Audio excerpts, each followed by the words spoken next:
ನಮಸ್ಕಾರ, ನಾನು ಅಲ್ವಿಂದಂತಿ ಪೆರ್ನಾಲು, ದೈಜ್ ವರ್ಲ್ಡ್ ಉಡುಪಿ ಸ್ಟುಡಿಯೋಕ್ಕೆ ತಮಗೆಲ್ಲರೂ ಕೂಡ ಸ್ವಾಗತ. ಈ ಕಾರ್ಯಕ್ರಮ ಶಿಕ್ಷಾರ್ಥಿ. ಹೊಸ ವಿಚಾರಗಳನ್ನು ಶಿಕ್ಷಣದಲ್ಲಿ, ಶೈಕ್ಷಣಿಕ ವಿಚಾರದಲ್ಲಿ ತಮಗೆ ಹೆಚ್ಚಿನ ಮಾಹಿತಿಯನ್ನು ಕೊಡಲಿಕ್ಕೆ ಈ ಕಾರ್ಯಕ್ರಮ ಇದೆ. ಎಜುಕೇಷನಲ್ ಇನ್ಸ್ಟಿಟ್ಯೂಷನ್ಸ್ ಏನಿದೆ, ನಮ್ಮ ವಿದ್ಯಾದೇಗುಲಗಳು, ಸಂಘ ಸಂಸ್ಥೆಗಳಲ್ಲಿ ಆಗುವಂಥ ವಿಚಾರಗಳನ್ನು ಮತ್ತು ಅಲ್ಲಿ ಆಗುತ್ತಿರುವಂತಹ ಹೊಸ ವಿಚಾರ ರಿನೋವೇಷನ್ಸ್ಗಳನ್ನು ಮಾಹಿತಿಯಾಗಿ ನಾವು ಈ ಕಾರ್ಯಕ್ರಮದಲ್ಲಿ ಹಂಚಿಕೊಳ್ತಾ ಇದ್ದೇವೆ. ಸೊ ಕಾರ್ಯಕ್ರಮಕ್ಕೆ ಸ್ವಾಗತ. ಆದರ್ಶ್ ಗ್ರೂಪ್ ಆಫ್ ಇನ್ಸ್ಟಿಟ್ಯೂಷನ್ ಇತ್ತೀಚೆಗೆ ತನ್ನದೇ ಆದಂಥ ಛಾಪು ಮೂಡಿಸಿದೆ. ನಮ್ಮ ಹೆಲ್ತ್ ಎಂಬ ವಿಷಯದಲ್ಲಿ ವಿಶೇಷವಾಗಿ ಈ ಸಂಸ್ಥೆ ಬೆಳೆದು ಬಂದ ರೀತಿಯೇ ಒಂದು ಅದ್ಭುತ. ಈಗಾಗಲೇ ಇಲ್ಲಿ ನರ್ಸಿಂಗ್ ಕಾಲೇಜ್ ಸ್ಟಾರ್ಟ್ ಆಗಿದೆ. BSc ನರ್ಸಿಂಗ್ ಮತ್ತು MSc ನರ್ಸಿಂಗಲ್ಲಿದೆ, ಅಲೈಡ್ ಕೋರ್ಸಸ್ಗಳಿವೆ, ಪ್ಯಾರಾಮೆಡಿಕಲ್ ಇದೆ, ಫಿಸಿಯೋಥೆರಪಿ ಇದೆ. ಇದರ ಬಗ್ಗೆ ಸಂಕ್ಷಿಪ್ತವಾಗಿ ನಮಗೆ ಗೊತ್ತಿರುವಂಥ ವಿಚಾರ ಅದನ್ನು ಬಹಳ ಮನದಟ್ಟು ಆಗುವಂಥ ರೀತಿಯಲ್ಲಿ ಮೂಡಿಸಲಿಕ್ಕೆ ಕಾಲೇಜಿನ ಪ್ರಿನ್ಸಿಪಾಲರು ನಮಗಿದ್ದಾರೆ. ಪ್ರೊಫೆಸರ್ ಸುದೀನಾ ಎಂ, ಕಾರ್ಯಕ್ರಮಕ್ಕೆ ಸ್ವಾಗತ. ನಮಸ್ತೆ ಸರ್. ಒಂದು ಪ್ರತಿಷ್ಠಿತ ವಿದ್ಯಾಸಂಸ್ಥೆಯಲ್ಲಿ ಇದೆ. ಇತ್ತೀಚೆಗೆ ತನ್ನದೇ ಆದಂಥ ದಾಪುಗಾಲು ವೈದ್ಯಕೀಯ ಕ್ಷೇತ್ರದಲ್ಲಿ ವಿಶೇಷವಾಗಿ ಆದರ್ಶವಾಗಿದೆ. ಹಾಗಾಗಿ ತಮಗೆ ದೈಜ್ ವರ್ಲ್ಡ್ ಸ್ಟುಡಿಯೋದಿಂದ ಮೊದಲು ಅಭಿನಂದನೆ ಸಲ್ಲಿಸ್ತಾ ಇದ್ದೇನೆ. ಎಸ್, ಈಗ ನರ್ಸಿಂಗ್ ಅಥವಾ ಪ್ಯಾರಾಮೆಡಿಕಲ್ ಅಥವಾ ಫಿಸಿಯೋಥೆರಪಿ ಇದನ್ನು ಒಂದು ಸೆಕ್ಷನ್ಗೆ ಹಾಕಿದರೆ ಇದು ಜಾಬ್ ಓರಿಯೆಂಟೆಡ್. ಈ ಕೋರ್ಸ್ಗಳನ್ನು ಮಾಡಿದ ಕೂಡಲೇ ದೇಶದಲ್ಲಿ, ವಿದೇಶದಲ್ಲಿ ಅಥವಾ ದೇಶದ ಇತರ ರಾಜ್ಯಗಳಲ್ಲಿ ಶೀಘ್ರವಾಗಿ ಮತ್ತು ಬಹಳ ಒಳ್ಳೆಯ ಪ್ಯಾಕೇಜ್ನಿಂದ ಕೆಲಸ ಸಿಗುತ್ತೆ. ಇದರ ಬಗ್ಗೆ ನೀವೇನು ಹೇಳ್ತೀರಿ? ನಿಜವಾಗ್ಲೂ ಒಂದು ಜಾಬ್ ಓರಿಯೆಂಟೆಡ್ ಸರ್. ನೀವು ಹೇಳಿದಾಗೆ ವಿದೇಶದಲ್ಲಿ ಅದಕ್ಕೆ ತುಂಬಾ ಇದಿದೆ, ಸ್ಕೋಪ್ ಇದೆ, ಹೆಚ್ಚಿನ ಬೇಡಿಕೆ ಇದೆ. ಅದೇ ರೀತಿಯಲ್ಲಿ ನಮ್ಮ ಇಂಡಿಯಾದಲ್ಲೂ ಬೇಡಿಕೆ ಇದೆ. ಯಾವುದೇ ಆಸ್ಪತ್ರೆಗೆ ಹೋದ್ರೆ ಸಹ ಫಿಸಿಯೋಥೆರಪಿಸ್ಟ್ ಆಗಲಿ, ನರ್ಸಸ್ ಆಗಲಿ ಅದಕ್ಕೆ ಬರ ಹೇಳಿ ಇಲ್ಲವೇ ಇಲ್ಲ. ಪ್ರತಿ ಆಸ್ಪತ್ರೆಯಲ್ಲೂ ಬೇಕು. ಇದ್ದಷ್ಟು ಸಾಕಾಗಲ್ಲ, ಇನ್ನೂ ಬೇಕು ಎಂಬ ಒಂದು ಇದಿದೆ ಸರ್. ಹಾಗಾಗಿ ಅಡ್ಮಿಷನ್ಸ್ ಆದ್ರೂ ಎಲ್ಲಾ ಫೀಲ್ಡ್ ಅಲ್ಲಿ ತುಂಬ್ತಾ ಇದೆ. ಹಾಗೆ ಇನ್ನು ನಮ್ಮ ಕಾಲೇಜಲ್ಲಿ ಕೆಲವು ವೇಕೆನ್ಸೀಸ್ ಇದೆ, ಬೇಕಾದವರು ಅಡ್ಮಿಷನ್ ತಕೊಳ್ಬಹುದು. ಯಾಕೆಂದ್ರೆ ಅತ್ಯುತ್ತಮ ಶಿಕ್ಷಣ ಅದು. ಯಾಕೆಂದ್ರೆ ಆಸ್ಪತ್ರೆಯ ಸೇವೆ, ರೋಗಿಗಳ ಸೇವೆ ಮಾಡುವಂಥದ್ದು, ಅದು ನರ್ಸ್ ಆಗಿರ್ಬೋದು ಅಥವಾ ಪ್ಯಾರಾಮೆಡಿಕಲ್ ಸ್ಟಾಫ್ ಆಗಿರ್ಬೋದು, ಇಲ್ಲದ್ರೆ ಅಲೈಡ್ ಸ್ಟಾಫ್ ಆಗಿರ್ಬೋದು. ಮುಖ್ಯವಾಗಿ ಈಗ ಪ್ರಾಯಸ್ಥರು ತುಂಬಾ ನಮ್ಮ ದೇಶದಲ್ಲಿದೆ. ಸೊ ಅಂಥವರಿಗೆ ಫಿಸಿಯೋಥೆರಪಿ ಅತ್ಯಮೂಲ್ಯವಾದ ಒಂದು ಥೆರಪಿ ಆಗಿದೆ. ಸೊ ಅದಿರ್ಬೋದು, ಅತ್ಯಂತ ಬೇಡಿಕೆಯಲ್ಲಿದೆ ಸರ್. ಸರಿ, ತಮ್ಮ ಸಂಸ್ಥೆಯಲ್ಲಿ ತಾವು ಪ್ರಾಂಶುಪಾಲರಾಗಿ ಕೆಲಸ ಮಾಡ್ತಾ ಇದ್ದೀರಿ. ಆದರ್ಶ ಸಂಸ್ಥೆಯ ಬಗ್ಗೆ ಒಂದು ಸ್ವಲ್ಪ ಹೇಳೋದಾದ್ರೆ ಏನ್ ಹೇಳಿಕೆ ಬಯಸ್ತೀರಿ? ಸರ್, ಆದರ್ಶ ಅಂದ್ರೆ ಆದರ್ಶವೇ ಅದು. ಅದನ್ನು ಮೀರಿ ಯಾವುದೂ ಇಲ್ಲ. ತುಂಬಾ ಆದರ್ಶದಲ್ಲೇ ನಮ್ಮ ಆಸ್ಪತ್ರೆ ಆಗ್ಲಿ, ನಮ್ಮ ಕಾಲೇಜ್ ಆಗ್ಲಿ ಹೋಗ್ತಾ ಇದೆ. ಯಾಕಂದ್ರೆ ಅದು ಡಾಕ್ಟರ್ ಚಂದ್ರಶೇಖರ್ ಸರ್ ಒಂದು ಮುಖ್ಯವಾದ ಒಂದು ಏಮ್ ಇಟ್ಕೊಂಡು ಕಾಲೇಜನ್ನು ಸ್ಟಾರ್ಟ್ ಮಾಡಿದ್ದಾರೆ. ಅದೇ ರೀತಿಯಲ್ಲಿ ಆಸ್ಪತ್ರೆಗಳಲ್ಲಿ ಆಗ್ಲಿ ರೋಗಿಗಳಿಗೆ ಒಂದು ಅತ್ಯುತ್ತಮವಾದ ಸೇವೆ ದೊರಕ್ತಾ ಇದೆ. ಅದೇ ರೀತಿಯಲ್ಲಿ ನಮ್ಮ ಸ್ಟೂಡೆಂಟ್ಸ್ ಯಾರು ನಮ್ಮಲ್ಲಿ ಎಜುಕೇಶನ್ ತಗೊಳ್ತಾ ಇದ್ದಾರೆ ಅವರಿಗೂ ಉತ್ತಮವಾದ ಟ್ರೈನಿಂಗ್ ಸಿಗ್ತಾ ಇದೆ ಪ್ರಾಕ್ಟಿಕಲ್ ಫೀಲ್ಡ್ ಅಲ್ಲಿ. ಯಾಕೆಂದ್ರೆ ಯಾವುದೇ ತರಹದ ಪೇಷಂಟ್ ಬೇಕು ಹೇಳಿದ್ರು ನಮ್ಮ ಆಸ್ಪತ್ರೆಯಲ್ಲಿ ಸಿಗ್ತಾ ಇದೆ ಅವರಿಗೆ. ಹಾಗಾಗಿ ಒಳ್ಳೆಯ ಟ್ರೈನಿಂಗ್ ಮಕ್ಕಳಿಗೆ ಸಿಗ್ತಾ ಇದೆ. 4 ವರ್ಷ ಅವರ ಟ್ರೈನಿಂಗ್ ಮುಗಿಸಿ ಅವರು ಹೋಗುದ್ರೊಳಗೆ ಒಳ್ಳೆ ಟ್ರೈನರ್ಸ್ ಆಗಿ ಪ್ಲಸ್ ಅವರು ಒಂದು ಒಳ್ಳೆ ಸ್ಕಿಲ್ ಆಗಿ ಹೊರಗೆ ಬರ್ತಾರೆ. ಆ ರೀತಿಯಲ್ಲಿ ನಮ್ಮ ಆಸ್ಪತ್ರೆ ಟ್ರೈನಿಂಗ್ ಮಾಡ್ತಾ ಇದೆ. ಈವನ್ ನಾವು ಟೀಚರ್ಸ್ ಮಾತ್ರ ಅಲ್ಲ, ಆಸ್ಪತ್ರೆ ಕಡೆಯಿಂದನೂ ನರ್ಸ್ಗಳ ಇರಲಿ, ಸೀನಿಯರ್ಸ್ ಇರಲಿ, ಡಾಕ್ಟರ್ಸ್ ಇರಲಿ, ಅವರು ನಮ್ಮ ಮಕ್ಕಳಿಗೆ ಅತ್ಯುತ್ತಮವಾದ ಟ್ರೈನಿಂಗ್ ಕೊಡ್ತಾ ಇದ್ದಾರೆ. ಸೊ ಪ್ರಾಕ್ಟಿಕಲ್ ಅಲ್ಲಿ ಈಗ ಹೆತ್ತವಳಿಗೆ ಹೆಗ್ಗಣ ಮುತ್ತು ಅಂತ ಹೇಳಿ ನನಗೆ ನನ್ನ ಇನ್ಸ್ಟಿಟ್ಯೂಷನ್ ಒಳ್ಳೇದು, ನನ್ನ ಮನೆ ಒಳ್ಳೇದು, ನಾನು ಒಳ್ಳೇದು. ಈಗ ಆದರ್ಶ ಸಂಸ್ಥೆಯಲ್ಲಿ ತಾವು ದುಡಿಯುತ್ತಿದ್ದೀರಿ, ಪ್ರಾಂಶುಪಾಲರಾಗಿದ್ದೀರಿ, ಹಾಗೂ ತಾವು ಹೊಗಳೋದು ಸಹಜ. ಆದರ್ಶ ಈ ನರ್ಸಿಂಗ್ ಕಾಲೇಜ್ ಬೇರೆ ನರ್ಸಿಂಗ್ ಕಾಲೇಜಿಗಿಂತ ಯಾಕೆ ಒಂದು ಪಟ್ಟು ಮೇಲೆ ಇದೆ? ಸರ್, ಬೇರೆ ಕಾಲೇಜಿಗಿಂತ ಪಟ್ಟು ಮೇಲೆ ಹೇಳಿದರೆ, ಒಂದು ನಮ್ಮದು ಎಜುಕೇಷನ್ ಸಿಸ್ಟಮ್ ಇರ್ಬೋದು, ಅದೇ ರೀತಿಯಲ್ಲಿ ನಮ್ಮದು ಇನ್ಫ್ರಾಸ್ಟ್ರಕ್ಚರ್ ಇರ್ಬೋದು, ಮಕ್ಕಳಿಗೆ ಟ್ರೈನಿಂಗಿಗೆ ಬೇಕಾದ ಎಲ್ಲ ಇಕ್ವಿಪ್ಮೆಂಟ್ಸ್ ಇರಲಿ, ಫೆಸಿಲಿಟಿ ಒಳ್ಳೆಯ ರೀತಿಯಲ್ಲಿ ಅತ್ಯುತ್ತಮ ರೀತಿಯಲ್ಲಿ ಪ್ರೊವೈಡ್ ಮಾಡಿದ್ದಾರೆ. ಯಾವುದರಲ್ಲೇ ಕೊರತೆ ಬಾರದಾಗೆ ಬಹಳ ಉತ್ತಮವಾಗಿ ನಮಗೆ ಪ್ರೊವೈಡ್ ಮಾಡಿದ್ದಾರೆ ಮ್ಯಾನೇಜ್ಮೆಂಟಿಂದ. ಸೊ ಅದನ್ನು ಹಿಡ್ಕೊಂಡು ನಮಗೆ ಒಳ್ಳೆ ಟ್ರೈನಿಂಗ್ ಕೊಡ್ಲಿಕ್ಕೆ ಆಗ್ತದೆ ಸ್ಟೂಡೆಂಟ್ಸಿಗೆ. ಸೊ ಅದಕ್ಕೋಸ್ಕರ ಆದರೂ ಸ್ಪೆಷಲ್ ಕ್ಯಾರೆಕ್ಟರ್ ಅಂತ ಹೇಳ್ಬೋದು ನಮ್ಮ ಎಸ್ ಆದರ್ಶ. ಹೌದು. ಸರಿ, ಈಗ ಅಡ್ಮಿಷನ್ ಬಗ್ಗೆ ತಾವು ಹೇಳಿದ್ರಿ, ಹೌದು. ಆಲ್ರೆಡಿ ಅಡ್ಮಿಷನ್ ಸ್ಟಾರ್ಟ್ ಆಗಿದೆ, Start ಕಾಲೇಜ್ ಆಗಿದೆ. ಸ್ಟಾರ್ಟ್ ಆಗಿದೆ. ಹೌದು. ಈಗ ಅಂಡರ್ ಗ್ರಾಜ್ಯುಯೇಟ್, UG ಮತ್ತು PG PG. ಇದರ ಯಾವ ಕೋರ್ಸಸ್ಗಳಿವೆ, ಏನೆಲ್ಲ ಹೊಸತನವನ್ನು ಅಳವಡಿಸಿಕೊಂಡಿದ್ದೀರಿ? ಸರ್, ನಮ್ಮದು ಮೊದಲನೇದಾಗಿ ನಮ್ಮದು ಶ್ರೀ ಆದರ್ಶ ಕಾಲೇಜ್ ಆಫ್ ನರ್ಸಿಂಗ್ ಅಂತ ಇಟ್ಟಿದ್ದೇವೆ. ನರ್ಸಿಂಗ್ ಕಾಲೇಜಿಗೆ ಹೆಸರು. ಅದು 2021ರಲ್ಲಿ ಸ್ಟಾರ್ಟ್ ಆಗಿದೆ ಫಸ್ಟ್ ಬ್ಯಾಚ್. ಸೊ 2021 ಒಂದು ಬ್ಯಾಚ್ ಸ್ಟೂಡೆಂಟ್ಸ್ ಔಟ್ ಆಗಿದ್ದಾರೆ. ಆ ಸ್ಟೂಡೆಂಟ್ಸ್ ಅಂತೂ ಒಳ್ಳೆ ಹಾಸ್ಪಿಟಲ್ ಅಲ್ಲೇ ಅಪಾಯಿಂಟ್ ಆಗಿ ಸ್ಟಾಫ್ ನರ್ಸಸ್ ಆಗಿ ವರ್ಕ್ ಮಾಡ್ತಾ ಇದ್ದಾರೆ. ಸೊ ಅಲ್ಲಿ BSc ನರ್ಸಿಂಗ್ ಕೋರ್ಸ್ ನಮಗೆ ಸ್ಟಾರ್ಟಿಂಗ್ ಅಲ್ಲಿ 40 ಸೀಟ್ ಇತ್ತು, ಈಗ 100 ಸೀಟಕ್ಕೆ ಮಾಡಿದ್ದೇವೆ.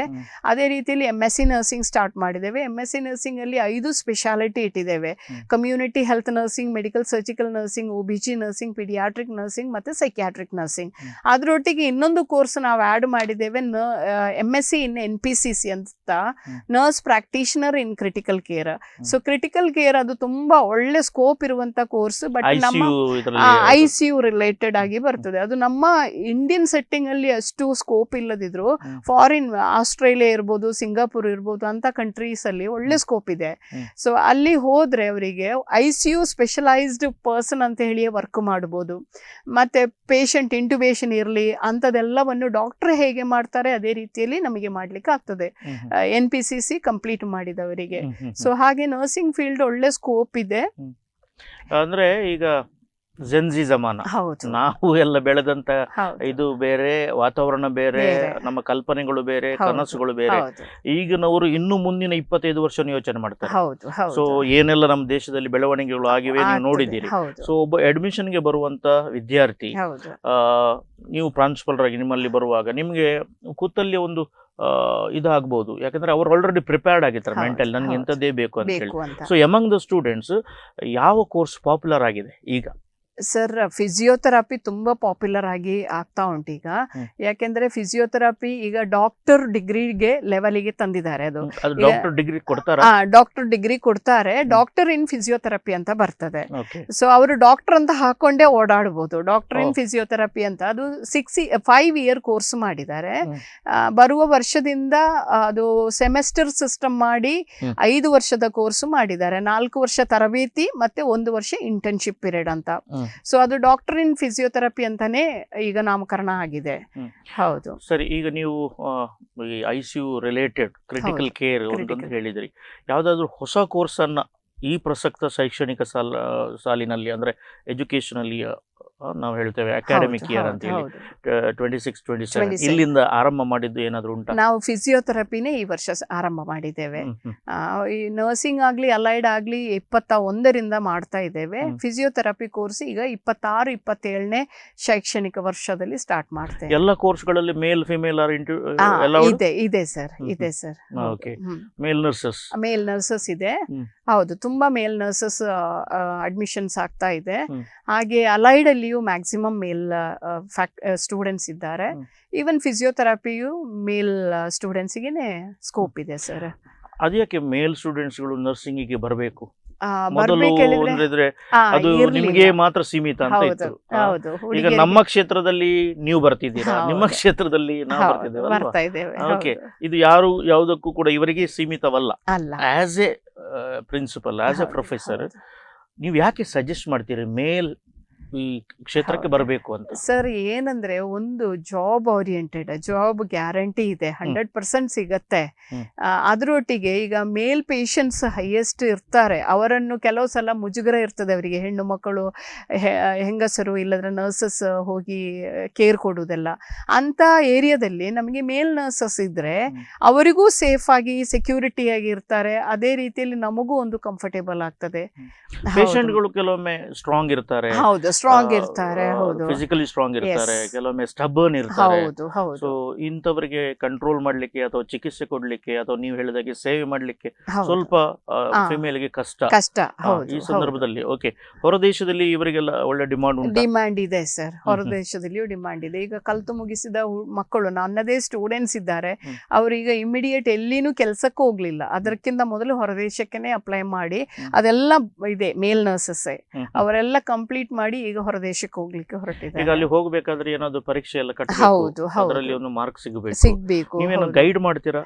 ನಾವು ಕೋಚಿಂಗ್ ಸೆಂಟರ್ ಅಂತ ಹೇಳಿ ಆರಂಭಿಸ್ಲಿಕ್ಕೆ ಪ್ಲಾನ್ ಮಾಡಿದ್ದೇವೆ ಹ್ಮ್. ಈ 26-27 ಅಕಾಡೆಮಿಕ್ಕಿಗೆ. ಹ್ಮ್. ಹೋದ ವರ್ಷವೇ ಪ್ಲಾನ್ ಮಾಡಿದ್ದೇವೆ, ಒಂದು ಅಲ್ಲ, ಅದು ಸಜೆಷನ್ಸ್ ಮಕ್ಕಳಿಗೆ ಆಗದಿದ್ರು ಕೂಡ ಕೊಟ್ಟಿದ್ದೇವೆ. ನಿಮ್ಮ ಸ್ಟಾಫ್ ಅಷ್ಟು ಒಂದು ಕ್ವಾಲಿಫೈಡ್ ಇದೆ. ಇದೆ ವೆದರ್ ದೇ ಹೌದು. ಗಿವ್ ಅಡ್ವೈಸ್, ಅವರಿಗೆ Yes, ಏನಾದ್ರು they ಮಾಡ್ತಾರೆ, are- ಹೇಗೆ yeah, ಹೌ ಹೌದು. To apply, where to go? Yes sir. Okay. ನಮ್ಮ ಸ್ಟಾಫ್ ಎಲ್ಲರೂ ಕೊಡ್ತಾ ಇದ್ದಾರೆ ಅಡ್ವೈಸಸ್. ಸೊ ಈಗ ನಿಮ್ಮಲ್ಲಿ BSc ನರ್ಸಿಂಗ್ ಇದೆ, ಹೌದು, ಅದರಲ್ಲಿ MSc ಇದೆ, MS ಇದೆ, ಪ್ಯಾರಾಮೆಡಿಕಲ್ ಇದೆ, ಇದೆ sir. ಎಲೈಡ್ ಇದೆ, ಈಗ ಹೌದು. ಫಿಸಿಯೋಥೆರಪಿ ಸ್ಟಾರ್ಟ್ ಮಾಡ್ಲಿಕ್ಕೆ ಹೌದು ಹೋಗಿದ್ದೀರಿ. ಹೌದು. ಇದಕ್ಕೆಲ್ಲ ಎಲಿಜಿಬಿಲಿಟಿಯನ್ನು, ಯಾಕಂದ್ರೆ PUC ಯ ಹೌದು. ರಿಸಲ್ಟ್ ಬಂದು ಆ, 2 ತಿಂಗಳಾಗ್ಲಿಕ್ಕೆ ಹೌದು. ಬಂತು. ಹೌದು okay, what are the eligibilities? Sir. ಯಾಕಂದ್ರೆ ಸಾಕಷ್ಟು ಮಂದಿ ಈ ಕಾರ್ಯಕ್ರಮವನ್ನು ನೋಡಬಹುದು, ಅಥವಾ ಅವರ ಪೇರೆಂಟ್ಸ್ಗಳು ನೋಡ್ತಾ ಇರಬಹುದು, ಅಥವಾ ಬೇರೆಯವರು ಯಾರಾದ್ರೂ ಕೆರಿಯರ್ ಗೈಡೆನ್ಸ್ ಏನು ಭಾಷಣ ಎಲ್ಲ ಹೋಗ್ತಾರೆ ಅವರು ನೋಡಬಹುದು. So what are the eligibilities for all these courses? Sir. BSc nursing ಅದು ಬ್ಯಾಚುಲರ್ ಡಿಗ್ರಿ ಆಗಿ ಅದಕ್ಕೆ science back ground compulsory. Science ಅಲ್ಲಿ ಬಯಾಲಜಿ ಮೇನ್? ಸೈನ್ಸ್ ಅಲ್ಲಿ ಬಯಾಲಜಿ PCMB ಆಗಿರ್ಬೇಕು. ಹ್ಮ್. ಹೌದು ಎಷ್ಟು ಪರ್ಸೆಂಟೇಜ್? ಸರ್ 45 ಎಬೋವ್ ಇದ್ದರೆ ಸಾಕು. ಹ್ಮ್. ಮತ್ತೆ ಇದು SC ST ಕ್ಯಾಟಗರಿ ಆದ್ರೆ 40% ಎಬೋವ್ ಇದ್ದವರಿಗೆ ಅಡ್ಮಿಷನ್ ದೊರಕ್ತದೆ. ಹ್ಮ್. ಹೌದು. ಆಮೇಲೆ MSc ಗೆ? MSc ಆದ್ರೆ BSc ನರ್ಸಿಂಗ್ ಆಗಿ 1 year ಎಕ್ಸ್ಪೀರಿಯನ್ಸ್ ಇರುವವರು ಆಗ್ಬೇಕು MSc ನರ್ಸಿಂಗಿಗೆ. ಅದರ ಯೂನಿವರ್ಸಿಟಿ ಯಾವುದು ನಿಮ್ಮದು? ನಮ್ಮದು ರಾಜೀವ್ ಗಾಂಧಿ ಯೂನಿವರ್ಸಿಟಿ ಹೌದು. ಅಂಡರ್ ಅಲ್ಲಿ. ಹೌದು, ರಾಜೀವ್ ಗಾಂಧಿ ಯೂನಿವರ್ಸಿಟಿ. ಹ್ಮ್. MSc ನರ್ಸಿಂಗಿಗೆ ಅದೇ 1 year ಕ್ಲಿನಿಕಲ್ ಸೈಡು ಮಾಡ್ಬೋದು, ಇಲ್ಲಾಂದ್ರೆ ಟೀಚಿಂಗ್ ಸೈಡು ಮಾಡ್ಬೋದು. ಹ್ಮ್. ಕರೆಕ್ಟ್ 1 year ಎಕ್ಸ್ಪೀರಿಯನ್ಸ್ ಇಟ್ಕೊಂಡು MSc ನರ್ಸಿಂಗ್ ಅಡ್ಮಿಷನ್ ಈಗ ಮಾಡ್ಬೋದು. ನರ್ಸಿಂಗಿಗೆ ಟೀಚಿಂಗ್ ಮಾಡಬೇಕಾದ್ರೆ MSc ಅಲ್ಲಿ ಅದಕ್ಕೆ ಬೇರೆ ಏನಾದ್ರು ಕೋರ್ಸ್ ಉಂಟಾ, ಅವ್ರು ಎನಿ? ಇಲ್ಲ, MSc ನರ್ಸಿಂಗ್ ಕೋರ್ಸೇ ಆಗಿರ್ಬೇಕು ಸರ್.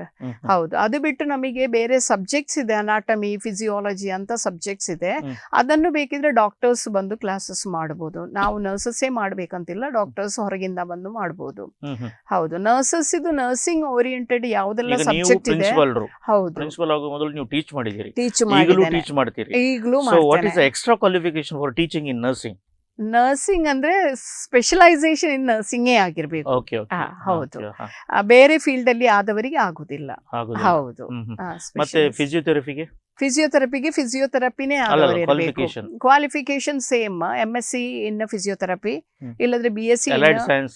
ಅಲೈಡ್ಗೆ ಅಲೈಡ್ ಇನ್ ಐದರ್ MPT ಆರ್ ಅದರಲ್ಲಿ ಕೆಲವು ಕ್ಯಾಟಗರಿ ಇದೆ. ಹ್ಮ್. MPT ಆದವರು ಇರ್ಬೋದು, ಅಲ್ಲ ಸಾರಿ MSc ಇನ್ನ MLT ಆದವರು ಇರ್ಬೋದು, ಇಲ್ಲಾಂದ್ರೆ MIT ಆದವರು ಇರ್ಬೋದು. ಹ್ಮ್. ಇಲ್ದಿದ್ರೆ ಅದರಲ್ಲೇ OT ಟೆಕ್ನಿಷಿಯನ್ ಅಂತ ಇದೆ, OT AT ಆದವರು ಇರ್ಬೋದು. ಹ್ಮ್. ಅವರಿಗೆಲ್ಲ ಅವರದೇ ಸ್ಪೆಷಾಲಿಟಿ ಸಬ್ಜೆಕ್ಟ್ ಟೀಚ್ ಮಾಡ್ಲಿಕ್ಕೆ ಆಗ್ತದೆ. ಅಲ್ಲ, ಹೌದು. ನಾನು ಕ್ವಾಲಿಫಿಕೇಶನ್ ಕೇಳುವಂಥದ್ದು ಪ್ಯಾರಾಮೆಡಿಕಲ್ಗೆ, ಅಲೈಡ್ ಇದಕ್ಕೆ ಏನು ಕ್ವಾಲಿಫಿಕೇಶನ್? ಎಲ್ಲ PUC ಸೈನ್ಸ್ ಏನಾ? ಅಲ್ಲ, ಆ ಹ್ಮ್. ಪ್ಯಾರಾಮೆಡಿಕಲಿಗೆ PUC ಆಗ್ಬೇಕಂತೂ ಇಲ್ಲ, SSLC ಮಾತ್ರ ಸಾಕು. ಹ್ಮ್. ಈಗ ಈ ವರ್ಷಕ್ಕೆ ಅಪ್ಗ್ರೇಡ್ ಮಾಡ್ತಾ ಇದ್ದಾರೆ, PUC ಕಂಪಲ್ಸರಿ ಬೇಕೇಳಿ. ಹ್ಮ್. PUC ಅಲ್ಲಿ ಆರ್ಟ್ಸ್ ಇರ್ಬೋದು, ಸೈನ್ಸ್ ಇರ್ಬೋದು, ಕಾಮರ್ಸ್ ಇರ್ಬೋದು, ಹ್ಮ್. ಯಾವುದು ಅಡ್ಮಿಷನ್ ಮಾಡ್ಬೋದು ಪ್ಯಾರಾಮೆಡಿಕಲ್. ಹ್ಮ್. ಉಳಿದದು BSc ನರ್ಸಿಂಗ್ ಇರಲಿ, BSc ಅಲೈಡ್ ಇರಲಿ, ಹ್ಮ್. ಫಿಸಿಯೋಥೆರಪಿ ಇರಲಿ, ಅದಕ್ಕೆಲ್ಲದಕ್ಕೂ ಕಂಪಲ್ಸರಿಯಾಗಿ ಸೈನ್ಸ್ ಬ್ಯಾಕ್ ಗ್ರೌಂಡೇ ಬೇಕು, ಪ್ಲಸ್ ಬಯಾಲಜಿ ಕಂಪಲ್ಸರಿ. ಸರಿ, ನೀವು ಈಗ ಅಡ್ಮಿಷನ್ ಪ್ರಾರಂಭ ಆಗಿದೆ, ಆಲ್ರೆಡಿ ಹೌದು. ಕ್ಲಾಸಸ್ ಸ್ಟಾರ್ಟ್ ಆಗಿದೆ. ಹೌದು. ನೀವು ಅಡ್ಮಿಷನ್ ಪ್ರಕ್ರಿಯೆ ಹೇಗೆ ನಡೀತದೆ? ನಮ್ಮಲ್ಲಿ ಅಂದ್ರೆ CET ಸರ್, ಹೋದ ವರ್ಷದಿಂದ CET ಶುರುವಾಗಿದೆ. ಕರ್ನಾಟಕ ಎಂಟ್ರೆನ್ಸ್ ಎಕ್ಸಾಮ್ ಸ್ಟಾರ್ಟ್ ಮಾಡಿದ್ದಾರೆ. CET ಥ್ರೂನೇ ಸೆಲೆಕ್ಷನ್ ಆಗಿ ಬರಬೇಕು ಸ್ಟೂಡೆಂಟ್ಸಿಗೆ. ಎಲ್ಲ ಕಾಲೇಜಿಗೂ ಮ್ಯಾನೇಜ್ಮೆಂಟ್ ಸೀಟ್ ಇಷ್ಟೇ ಅಂತ ಹೇಳಿ ಇಟ್ಟಿರ್ತಾರೆ. ಈಗ ನಮ್ಮ ಕಾಲೇಜಿಗೆ 20 ಮ್ಯಾನೇಜ್ಮೆಂಟ್ ಸೀಟ್ ಇದೆ. ಆ 20 ಮ್ಯಾನೇಜ್ಮೆಂಟ್ ಸೀಟ್ ಯಾರು CET ಬರೀಲಿಲ್ಲ ಅವರಿಗೆ ಅಡ್ಮಿಷನ್ ಕೊಡ್ಲಿಕ್ಕೆ ಆಗ್ತದೆ. ಅದು ಮೆರಿಟ್ನ ಮೇಲೆ ಹೋಗ್ತದಾ? ಮೆರಿಟಿನ ಮೇಲೆ ಹೋಗ್ತದೆ. ಹೌದು, ಹ್ಮ್. ಮೆರಿಟಿನ ಮೇಲೆ ಸೆಲೆಕ್ಷನ್ ಮಾಡ್ತೇವೆ. ಹ್ಮ್. ಈಗ CET ಬರ್ದವರಾದ್ರೆ ಅವರಿಗೆ CET ಥ್ರೂನೇ ಸೆಲೆಕ್ಷನ್ ಆಗಿ ಬರ್ತದೆ. ಹ್ಮ್. ಅದರಲ್ಲಿ ಪುನಃ ಗೌರ್ಮೆಂಟ್ ಸೀಟ್ ಅಂತ ಇದೆ, ಪ್ರೈವೇಟ್ ಸೀಟ್ ಇದೆ ಸರ್. ಸೊ ಅದರಲ್ಲಿ ಗೌರ್ಮೆಂಟ್ ಸೀಟ್ ಎಲಿಜಿಬಲ್ ಇದ್ದವರು, PUC ಅಲ್ಲಿ ಒಳ್ಳೆ ಮಾರ್ಕ್ ತಕೊಂಡವರು, ಇಲ್ಲದ್ರೆ ಇದು CET ಎಂಟ್ರೆನ್ಸ್ ಅಲ್ಲಿ ಒಳ್ಳೆ ಅಂಕ ಬಂದವರಿಗೆ ಗೌರ್ಮೆಂಟ್ ಸೀಟ್ ಸಿಗತ್ತೆ. ಅದು ಕರ್ನಾಟಕದ ಸ್ಟೂಡೆಂಟ್ಸ್ಗೆ ಮಾತ್ರ. ಹ್ಮ್. ಕೇರಳ ಅಥವಾ ನಾನ್ ಕರ್ನಾಟಕ ಸ್ಟೂಡೆಂಟ್ಸ್ ಎಲ್ಲರೂ CET ಪ್ರೈವೇಟ್ ತಕೊಂಡು ಹ್ಮ್. ಅಡ್ಮಿಷನ್ ತಕೊಳ್ಬೇಕು. ಹ್ಮ್. ಅದೇ ರೀತಿಯಲ್ಲಿ ನೀಟ್ ಎಕ್ಸಾಮ್ ಬರೆದವರಾದ್ರೂ ಈಗ ಆಗ್ತದೆ. ನಾನು ಕೇರಳದವ, ಹೌದು. ನಾನು CET ಬರೀಲಿಲ್ಲ, ಇಲ್ಲ. ನಾನು ಉಡುಪಿಗೆ ಬರ್ತೇನೆ. ಹೌದು. ಯಾರೋ ನನಗೆ ಹೇಳ್ತಾರೆ, ಅಥವಾ ಈ ಶಿಕ್ಷಾರ್ಥಿ ಕಾರ್ಯಕ್ರಮ ನೋಡಿದ ಮೇಲೆ ಆದರ್ಶದ ಬಗ್ಗೆ ಸ್ವಲ್ಪ ಜ್ಞಾನ ಬರುತ್ತೆ. ಹೌದು. ನನಗೆ ನೀವು ನಿಮ್ಮ ಮ್ಯಾನೇಜ್ಮೆಂಟ್ ಸೀಟ್ ಕೊಡ್ಲಿಕ್ಕೆ ಆಗತ್ತಾ? ಆಗತ್ತೆ ಸರ್. ಹ್ಮ್. ಆಗತ್ತೆ. ಹ್ಮ್. ನಾನ್ ಕರ್ನಾಟಕ ಎಲ್ಲರಿಗೂ ಮ್ಯಾನೇಜ್ಮೆಂಟ್ ಸೀಟ್ ಕೊಡ್ಲಿಕ್ಕೆ ಆಗ್ತದೆ. ಹ್ಮ್. ಮ್ಯಾನೇಜ್ಮೆಂಟ್ ಸೀಟ್ ಎಷ್ಟು ಅವೈಲೇಬಲ್ ಇದೆ ಅದರ ಬೇಸ್ಡ್. ಓಕೆ, ನೀವು ಹೌದು. ಹೇಳಿದ್ರಿ 20. ಹೌದು, 20ರಲ್ಲಿ ಎಲ್ಲದಕ್ಕೂ 20? ಇಲ್ಲ ಸರ್, ಒಂದೊಂದು ಇಂಟೇಕಿನ ಮೇಲೆ ಇದೆ. ನಮಗೆ ಅಂದ್ರೆ 100 ಸೀಟ್ ಇದೆ BSc ನರ್ಸಿಂಗ್, ಹಾಗಾಗಿ ನಮಗೆ 20% ಎಲ್ಲದಕ್ಕೂ ಕೊಡ್ತಾರೆ management even for physiotherapy? Yes sir, yes sir. But physiotherapy and ಅಲೈಡ್ಗೆ ಈಗ ಓಪನ್ ಆಗಿ ಇಟ್ಟಿದ್ದಾರೆ. CET ಕಂಪಲ್ಸರಿ ಮಾಡಲಿಲ್ಲ, CET ಮಾಡಿದ್ದಾರೆ ಗೌರ್ಮೆಂಟ್ ಸೀಟಿಗೆ ಮಾತ್ರ. ಹೌದು, ಇಲ್ಲದವರಿಗೆ ಡೈರೆಕ್ಟ್ ಮ್ಯಾನೇಜ್ಮೆಂಟ್ ಸೀಟ್ ತಗೊಳ್ಬಹುದು. ಓಕೆ, ಈಗ ನೀವು ಬೇರೆ ರಾಜ್ಯದಿಂದ ತಗೊಳ್ಳಿಕ್ಕೆ ಸಿದ್ಧರಾಗಿದ್ದೀರಿ. ಹೌದು. So what is the media of instruction? ಇಂಗ್ಲಿಷೇ ಸರ್, ಇಂಗ್ಲಿಷ್. ಇಂಗ್ಲಿಷೇ. ಕನ್ನಡದವನಿಗೂ ಸ್ಟಾರ್ಟಿಂಗ್ ಇಂದ ಇಂಗ್ಲಿಷೇ, ಕನ್ನಡದವನಿಗೂ ಎಲ್ಲರಿಗೂ ಇಂಗ್ಲಿಷೇ ಸರ್. ಇಂಗ್ಲಿಷೇ. ಡೇ 1 ಇಂದ ಇಂಗ್ಲಿಷೇ ಟ್ರೈನ್ ಮಾಡ್ತೇವೆ ಸರ್. ಹೌದು ಹೌದು, ಇಂಗ್ಲಿಷಲ್ಲೇ ತರವಾಗಿ. ಮತ್ತೆ ಕನ್ನಡನೂ ಟ್ರೈನ್ ಮಾಡ್ತೇವೆ, ಯಾಕಂದ್ರೆ ಪೇಷಂಟ್ ಒಟ್ಟಿಗೆ ಕಮ್ಯುನಿಕೇಶನ್ ಬೇಕು ಅವರಿಗೆ. Patient local language. Local language ಬೇಕು. ಪೇಷಂಟ್ ಹಿಂದಿ ಅಥವಾ ಇಂಗ್ಲಿಷ್ ಗೊತ್ತಿದ್ದವರಾದ್ರೆ ಪರವಾಗಿಲ್ಲ, ಇಲ್ಲದ್ರೆ ಕನ್ನಡ ಅವರು ಕಲಿಬೇಕು. ಅಂದ್ರೆ ಅಟ್ ಲೀಸ್ಟ್ ಪೇಷಂಟ್ ಒಟ್ಟಿಗೆ ಕಮ್ಯುನಿಕೇಶನ್ ಮಾಡ್ಲಿಕ್ಕೆ ಗೊತ್ತಿರ್ಬೇಕು ಅವರಿಗೆ. ಸೊ ಅಷ್ಟು ಟ್ರೈನ್ ಮಾಡ್ತೇವೆ. ಹೌದು. ಏನೆಲ್ಲ ಡಾಕ್ಯುಮೆಂಟ್ ಬೇಕು? ಈಗ ಸರ್, ನನ್ನ ಮಗನಿಗೆ ನಿಮ್ಮ ಸಂಸ್ಥೆಗೆ ಸೇರಿಸಬೇಕು, ಹೌದು ಯಾವ್ದಾದ್ರು ಒಂದು ಕೋರ್ಸಿಗೆ. ಹೌದು ಸರ್. ನೀವು ಪ್ರಿನ್ಸಿಪಾಲ್. ಹೌದು. ಈಗ ನನಗೆ ಅಷ್ಟು ಜ್ಞಾನ ಇರ್ಲಿಕ್ಕಿಲ್ಲ, ನಾನೊಬ್ಬ ಹಳ್ಳಿಯವ. ಹೌದು. ಸೊ ನಿಮ್ಗೆ ಒಂದು ಮಾತನಾಡುವಾಗ ಅವನ ಮಾರ್ಕ್ ನೋಡುವಾಗ ಕೆಪಾಸಿಟಿ ಗೊತ್ತಾಗುತ್ತೆ. ಹೌದು. ಸೊ ಅವನು ನರ್ಸಿಂಗಿಗೆ ಅಂತ ಬರ್ತಾನೆ, ಹೌದು. ನಿಮ್ಮ ಮನಸ್ಸಲ್ಲಿ ಬರುತ್ತೆ ಇವ ನಮ್ಮ ಫಿಸಿಯೋಥೆರಪಿಗೆ ಹೋದ್ರೆ ಒಳ್ಳೇದು ಅಂತೇಳಿ. ಹೌದು. ಸೊ ಹೀಗೆ ಎಲ್ಲಿಯಾದ್ರೂ ಅಡ್ಮಿಷನ್ ಟೈಮ್ ನಲ್ಲಿ ನೀವು ಗೈಡೆನ್ಸ್ ಏನಾದ್ರು ಕೊಡ್ತೀರಾ? ಗೈಡೆನ್ಸ್ ಕೊಡ್ತೇವೆ, ಅವರ ಕೆಪಾಸಿಟಿ ಬೇಸ್ಡ್ ಗೈಡೆನ್ಸ್ ಕೊಡ್ತೇವೆ. ಪ್ಲಸ್ ಅವರದು ಫೈನಾನ್ಷಿಯಲ್ ನೋಡಿಕೊಂಡು, ಕಂಡೀಷನ್ ನೋಡಿಕೊಂಡು ಹೇಳ್ತೇವೆ, ಸಜೆಸ್ಟ್ ಮಾಡ್ತೇವೆ.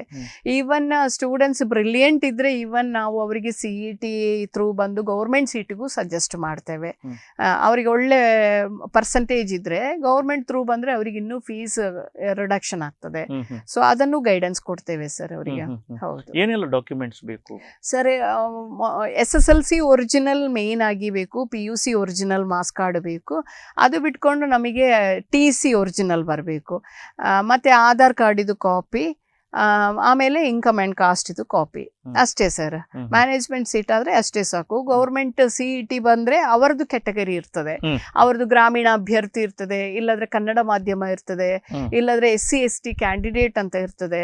ಸೊ ಅವರದ್ದು ಅಲ್ಲಿಂದ ಪ್ರೊಡ್ಯೂಸ್ ಮಾಡಿದ ಡಾಕ್ಯುಮೆಂಟ್ ನಮಗೆ ಸಬ್ಮಿಟ್ ಮಾಡಬೇಕು. CET ಯಲ್ಲೇ ಪ್ರೊಡ್ಯೂಸ್ ಮಾಡಿರ್ತಾರೆ, ಅದನ್ನು ನಮಗೂ ಸಬ್ಮಿಟ್ ಮಾಡಬೇಕು. ಈಗ ಮೇಡಮ್ ತಾವು ಹೇಳಿದ್ರಿ ಅವರ ಇನ್ಕಮ್ ಕಂಡೀಷನ್ ಅನ್ನ ನೋಡ್ತೇವೆ. ಓಕೆ, ಸೊ ನನ್ನಲ್ಲಿ ಒಳ್ಳೆ ಮೆರಿಟ್ ಇದೆ, ಹೌದು, ಆದರೆ ಇನ್ಕಮ್ ಇಲ್ಲ. ಹೌದು. ಸೊ ಈ ಸಂದರ್ಭದಲ್ಲಿ ಮ್ಯಾನೇಜ್ಮೆಂಟ್ ಏನಾದರೂ ಸ್ಕಾಲರ್ಶಿಪ್ ಇಂಟ್ರೊಡ್ಯೂಸ್ ಮಾಡಿದೆಯಾ, ಅಥವಾ 0% ಇಂಟ್ರೆಸ್ಟ್ ಲೋನ್, ಅಥವಾ ಹೀಗೆ ಒಂದೊಂದು ಇನ್ಸ್ಟಿಟ್ಯೂಷನ್ ಅಲ್ಲಿ ಒಂದೊಂದು ಇದೆ. ನಿಮ್ಮಲ್ಲಿ ಏನಿದೆ ಸರ್? ನಮ್ಮಲ್ಲಿ ಪರ್ಸೆಂಟೇಜ್ ಸ್ಟೂಡೆಂಟ್ಸ್ ಇದು ಒಳ್ಳೆ ಮೆರಿಟ್ ಸ್ಟೂಡೆಂಟ್ ಆದ್ರೆ ಅವರಿಗೆ ಸ್ವಲ್ಪ ಅವರ ಮೆರಿಟ್ ಮೇಲೆ ಸ್ವಲ್ಪ ಫೀಸ್ ರಿಡಕ್ಷನ್ ಮಾಡಿ ಕೊಡ್ತೇವೆ. ಅದು ಮಾತ್ರ ಅಲ್ಲ, ಅವರಿಗೆ ಫಸ್ಟ್ ಇಯರ್ ಎಕ್ಸಾಮ್ ಬರೆದ ಮೇಲೆ ಅವರು ಒಳ್ಳೆ ಸ್ಕೋರ್ ಮಾಡಿದ್ರೆ ಅವರ ಪರ್ಸೆಂಟೇಜ್ ಮೇಲೆ ಅವರಿಗೆ ಸ್ಕಾಲರ್ಶಿಪ್ ಅಂತ ಕಾಲೇಜಿಂದ ಕೊಡ್ತೇವೆ, ನಮ್ಮ ಟ್ರಸ್ಟ್ ಇಂದಾನೆ ಕೊಡ್ತಾರೆ. ಹೌದು. ಈಗ ಎಕ್ಸಾಂಪಲ್ ಒಂದು 80%, 85% ಮೇಲೆ ಬಂದವರಿಗೆ ಒಂದು 10,000 ಇಲ್ಲದ್ರೆ 15,000 ಸ್ಕಾಲರ್ಶಿಪ್ ಅಂತ ಹೇಳಿ ಕೊಡ್ತೇವೆ. ಅದು ಮಾತ್ರ ಅಲ್ಲ, ನಾವು ಫೈನಾನ್ಷಿಯಲ್ ಗೈಡೆನ್ಸ್ ಕೊಡ್ತೇವೆ. ಈಗ ಲೋನ್ ಬೇಕಿದ್ದವರಿಗೆ ಲೋನಿಗೆ, ಎಜುಕೇಶನ್ ಲೋನಿಗೆ ಅಸಿಸ್ಟ್ ಮಾಡ್ತೇವೆ. ಆಮೇಲೆ ಯಾವ ಬ್ಯಾಂಕ್ ಒಳ್ಳೆ ಲೋನ್ ಕೊಡ್ತಾರೆ ಅದನ್ನು ಸಜೆಸ್ಟ್ ಮಾಡ್ತೇವೆ. ನಿಯರ್ ಬೈ ಯಾವುದು ಬ್ಯಾಂಕ್ಗಳಿದ್ದಾರೆ ಅವರನ್ನು ಕರೆದು ಅವರಿಗೆ ಒಂದು ಅಡ್ವೈಸ್ ಕೊಡ್ತೇವೆ ಸ್ಟೂಡೆಂಟ್ಸಿಗೆ, ಅದು ಮಾಡ್ತೇವೆ. ಅದು ಮಾತ್ರ ಅಲ್ಲ, ನಮಗೆ ಗೌರ್ಮೆಂಟ್ ಇಂದ ಕೆಲವು ಸ್ಕಾಲರ್ಶಿಪ್ ಬರ್ತದೆ, SSP ಇರ್ಬೋದು, NSP ಇರ್ಬೋದು, ಅಂತ ಕೆಲವು ಸ್ಕಾಲರ್ಶಿಪ್ ಇದೆ, ಮೈನಾರಿಟಿ ಸ್ಕಾಲರ್ಶಿಪ್ ಇದೆ, ಅದಕ್ಕೂ ಗೈಡ್ ಮಾಡ್ತೇವೆ. ಪ್ಲಸ್ ಸ್ಟೂಡೆಂಟ್ಸಿಗೆ ಆಗುವಷ್ಟು ಸಿಗ್ಲಿ ಅಂತ ಹೇಳಿ ಪ್ರಯತ್ನನೂ ಮಾಡ್ತೇವೆ ಸರ್. Very good. ಆತ್ಮೀಯ ವೀಕ್ಷಕರೇ, ಇದು ಕಾರ್ಯಕ್ರಮ ಶಿಕ್ಷಾರ್ಥಿ ಆದರ್ಶ ಗ್ರೂಪ್ ಆಫ್ ಇನ್ಸ್ಟಿಟ್ಯೂಷನ್. ಇಲ್ಲಿ ಸಿಗುವಂತಹ ವಿದ್ಯಾರ್ಥಿಗಳಿಗೆ ಸಿಗುವಂತಹ ಶೈಕ್ಷಣಿಕ ಕೋರ್ಸ್ಗಳ ಬಗ್ಗೆ, ಇಲ್ಲಿ ಸಿಗುವಂಥ ಪದವಿ ಮತ್ತು ಸ್ನಾತಕೋತ್ತರ ಪದವಿಯ ಬಗ್ಗೆ ಇಲ್ಲಿನ ಕಾಲೇಜಿನ ಮೇಡಮ್ ಆಗಿರುವಂಥ ಪ್ರೊಫೆಸರ್ ಪ್ರಿನ್ಸಿಪಾಲ್ ಆಗಿರುವಂಥ ಸುದಿನೇಮ್ ಅವರು ನಮ್ಮೊಂದಿಗೆ ಮಾತನಾಡ್ತಾ ಇದ್ದರು. ಕಾರ್ಯಕ್ರಮದಲ್ಲಿ ಒಂದು ಸಣ್ಣ ವಿರಾಮದ ಹೊತ್ತು, ವಿರಾಮದ ನಂತರ ಕಾರ್ಯಕ್ರಮ ಮುಂದುವರಿತದೆ.